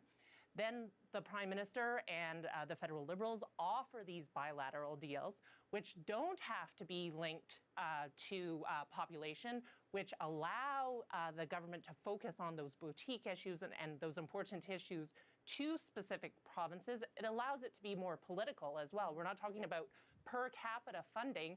Now, the Prime Minister talked about these deals being settled within weeks. They could be settled within weeks, but they could be settled within weeks, months, and years. We know how the federal Liberals have drawn out negotiations and provinces have drawn out negotiations on items like climate, like carbon pricing, like childcare, and I think there's the potential for that and a lot more politicking. So I think the federal Liberals have solved their immediate political problem while giving them the option to deal with the provinces on a one-on-one basis going forward for kind of an unknown period of time. And you said earlier, divide and conquer, and that's what it feels today like, even though the provinces can say they stuck together. But there's urgency here. They can say it, but that doesn't mean that it's true. It's going to change overnight with more money. There is an urgency to be Because seen like doing something. For the thing is that like a lot of like the premiers are just like hoorah idiots that you know, they're just like chanting like slogans and shit, like, and they don't actually have like any tangible ways of solving any of the issues that they're facing, which is why I think a lot of them are going to be elected out of office when provincial elections inevitably happen. You know, the Heather Stephenson is most likely gonna lose premiership. Danielle Smith is most likely going to be losing her premiership because a lot of Albertans are not happy with her. Scott Moe will could probably lose his premiership as well. Unfortunately, Doug Ford, you know, was reelected because of low voter turnout. So it's more of a wait and see. Provinces as much as there is for Ottawa. Yes, and having watched the provincial news conference, I figure this is the end of this particular round about healthcare financing. Let's agree on one thing. At the end of the day, the provinces, and they insist on that, run their healthcare system. The next questions that will be asked of them. And I don't think that they can seriously argue that it's just because they lack money that the system isn't working. There is a lot of work and a lot of discussion to be had about healthcare in this country, but it's not a discussion, or the most important discussion is not just about money. That being said, on the political side, I think there are two groups or people who are happy tonight who were not in that meeting. One has to be Conservative leader Pierre Poilievre, who will probably have to live by what was negotiated today, and I think that would leave a Conservative government with more fiscal room than it had hoped for, looking at the big I don't think that he would win, though. Like this is hypothetically if he becomes prime minister. Chances are he's most likely not going to. Because he's drastically unpopular with women and young people who are, you know, very important voter blocks. He's like only popular with like the divorced dads of Canada and like the hogs. That's it. Around for one, and I think the finance department probably feels that it achieved, because like even wine moms don't like him. Could be called restraint by federal Because like standards. if wine moms like Pierre Poilievre, you know, it would have been it, right? Well, you know, we've basically tried two non-reforms to healthcare. One is you just place an overall cap on spending and you don't change anything within the system, and lo and behold, you get shortages. And then periodically the feds pile in with a bunch more money, which basically just lifts the cap. So we're basically repeating that same pattern, only once more with gusto. It gets the federal Liberals out of a bind. They've had a few weeks now where they've had to retreat on a bunch of fronts. They had the provinces at their door, you know, causing them grief. So they've made the provinces go away, or at least for now. For now. And they can sweep that off the table for now. But it will come back eventually, but maybe in a future government. So is there no scenario here, no scenario that we're willing to contemplate the provinces staying united? I'm trying to say this without cracking a smile. Staying united and saying, we say no, come back with something better. Kelly? But there's no to be said. They don't have a yes or no to say to an increase in the health transfer. Well, not this fiscal year. Well, but couldn't you use public pressure and say Canadians won't accept this? You have to, I know, Chantal's rolling her eyes at me. Kelly, you weigh in first. I think the political view of this is that it's not as much money as the premiers certainly would have wanted, but it is some new money, and the federal government can dangle that possibility of bilateral deals. I think, you know, there will have to be some progress from, and the provinces are primarily responsible, progress, something tangible, something getting better. And I think, you know, what is hopeful when they talk about things like removing restrictions to work between provinces, us acting more like a country in that regard, being focused on recruiting, and I think that's an underrated issue, and provinces trying to recruit from other provinces, that will all come into play. But I don't think there's a scenario right now, given the time crunch, where the provinces can go back to the drawing board and say, no, we're not going to take this money at this point, especially when the carrot is being held out of those bilateral deals. And, you know, I think that they should be able to whack them with a stick if they don't agree to it. That is almost a new funding model for healthcare, this new stream being created that obviously is acceptable to the big provinces, Quebec and Ontario at this point, since they've been talking about this behind the scenes for some time. You also see a lot of the other provinces taking their lead from that and saying, you know, if Quebec and Ontario are falling into line on this, we are probably too. Even a province like Alberta, which usually has, you know, more to say on these type of issues, is generally letting other provinces take the lead on this matter. Okay, Chantal, you can roll your eyes at me again. Go ahead. Yep. No, but seriously, if they were going to regroup and fight, I think they know that they can't stay united. I think there will be premiers signing those bilateral deals before the budget. Definitely. But if they were going to do that, their press conference today will be hard to erase from memory. And it did include François Legault, who has been adamant on this, saying, we will be back for another discussion with future federal governments in the plural. That does not sound like a battle that's going to be happening tomorrow.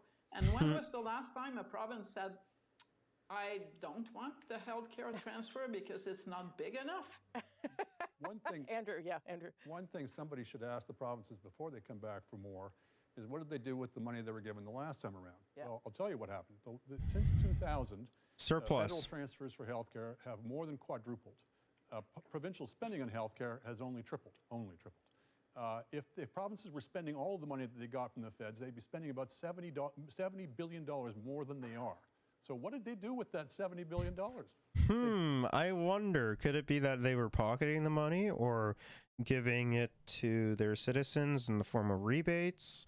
I wonder. Did it put it to other purposes? Yeah, and what do provinces like Alberta, who's going to have a huge surplus as well, what are they doing with that money? They're paying down their own debt. Why are they not putting that money into healthcare, Kelly? Well, I wonder why. We do have a federal government that often brags about its debt to GDP ratio, while provinces carry a lot of the debt load in this country. I will point that out, that, the federal government constantly is talking about its good financial shape. And I think that is the problem this year, that there are so many financial pressures on this federal government facing inflation. All right, let's just hop into some articles. So, more than other premiers, Manitoba, Heather Stephenson needs a healthcare deal with Ottawa. If politics is theater, then Manitoba Premier Heather Stephenson appears comfortable in the role she's playing in the latest round of healthcare talks. Heather Stephenson is in Ottawa, where Canada's premiers and territorial leaders are slated to meet with Prime Minister Justin Trudeau about a new healthcare funding deal Tuesday. On Monday, CBC News and most other media outlets in Canada reported aspects of a 10-year deal he's expected to place on the table. Several hours later, when Stephenson addressed reporters in her role as head of the Council of the Federation, which includes premiers and territorial leaders, Manitoba's premier said she knew nothing of the contents of the deal and eliminated she was not to provide a heads up. I would have liked to talk. I would have liked to have seen the proposal ahead of time. There's no question. Stephenson told reporters at a news briefing, if we had it ahead of time, we could have had a more fulsome discussion. The deal is supposed to include more cash added to previously announced increases to the federal Canada Health Transfer, as well as additional cash injections to the specific funding deals Ottawa has with each province and territory. The new money would flow soon as the federal budget passes. Stephenson, however, said there is no expectation or exception with the deal to be reached between her colleagues and the Prime Minister on Tuesday. Playing it cool is a good tactic for any negotiator, but let's be clear, Manitoba, home to less than 4% of Canada's population, will not make or break this particular deal, assuming it is the result of a negotiation and not a funding package representing as a fait accompli by the Prime Minister. The stakes, however, are very high for this premier in particular. Only she and Alberta's Daniel Smith are heading into an election this year, which, yeah, I'm going to be voting her out.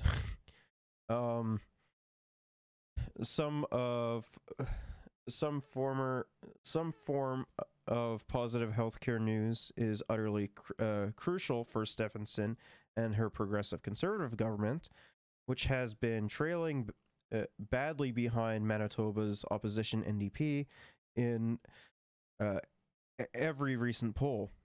The premier really has to make a move on healthcare to get more money secured for Manitoba, said Chris Adams, an adjunct professor in political studies at the University of Manitoba. Now, of course, we're a smaller player in Canada when you compare us to the other provinces, but I would say that striking a deal with the federal government, getting increased funding, is critically important. There may be some history of weighing on Stephenson. A healthcare crisis was a big factor in knocking off the last PC government in Manitoba, Adams noted. The healthcare system can make or break a government, and one has to look at the 1999 provincial election, in which former PC Prime Minister Gary Fulmon lost power, Adams said. The biggest issue was hallway medicine at the time, when the federal government was doing cutbacks to social spending across Canada. The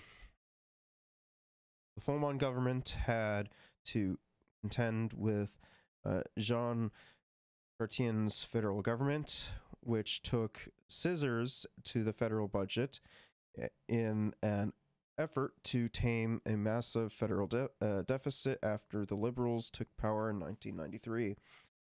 The Trudeau Liberals are an entirely different fiscal creature. This government has shown little recollect in spending and is under a similar form of pressure to devote dollars to healthcare. An Agnes Reid poll published on Monday suggested 2/3 of Canadians don't like the quality of care they're receiving. Yeah, understandably. The poll suggests 68% of those surveyed consider the healthcare to be poor or very poor, as well as 45% of respondents blame both the federal and provincial governments for this mess, according to the poll. Agnes Reid conducted a randomized survey of 1,726 members of the firm's proprietary sample over the first 3 days of February. Had the firm utilized a purely random sample of the poll, the poll would have margin for error about 2.5 percentage points, 19 out of 20 times. Even Canada's leaders work out healthcare deals. The money may not flow to Manitoba quickly enough to make a difference in health outcomes prior to the October 3rd provincial election, but there's no political downside to offering hope, and Stephenson is not hurting herself in her current role in Ottawa, where she is serving as the face of Canada's provinces and territories. It's like when we see a prime minister internationally doing things on a stage, Adams said. It gives her stature. People see her as someone that people are listening to across Canada. So I would say it can do nothing but help her. I honestly don't think so. What?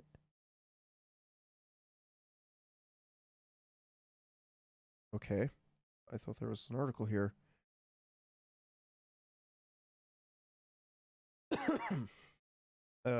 So yeah, we've already covered this. There's really no real reason to go over it. It's all the same stuff that we've talked about before. We don't have. I don't have time to cover um the other stuff, which is a little bit unfortunate. I would have liked to cover the Chinese spy balloon over America. I think that would have been fun, but unfortunately that's not the case. So yeah, thanks to all who stopped by. Hope to see everyone again later. Hopefully tomorrow we'll play more engaged, and on Friday we'll probably talk more about more news and stuff. So until then, see everyone later.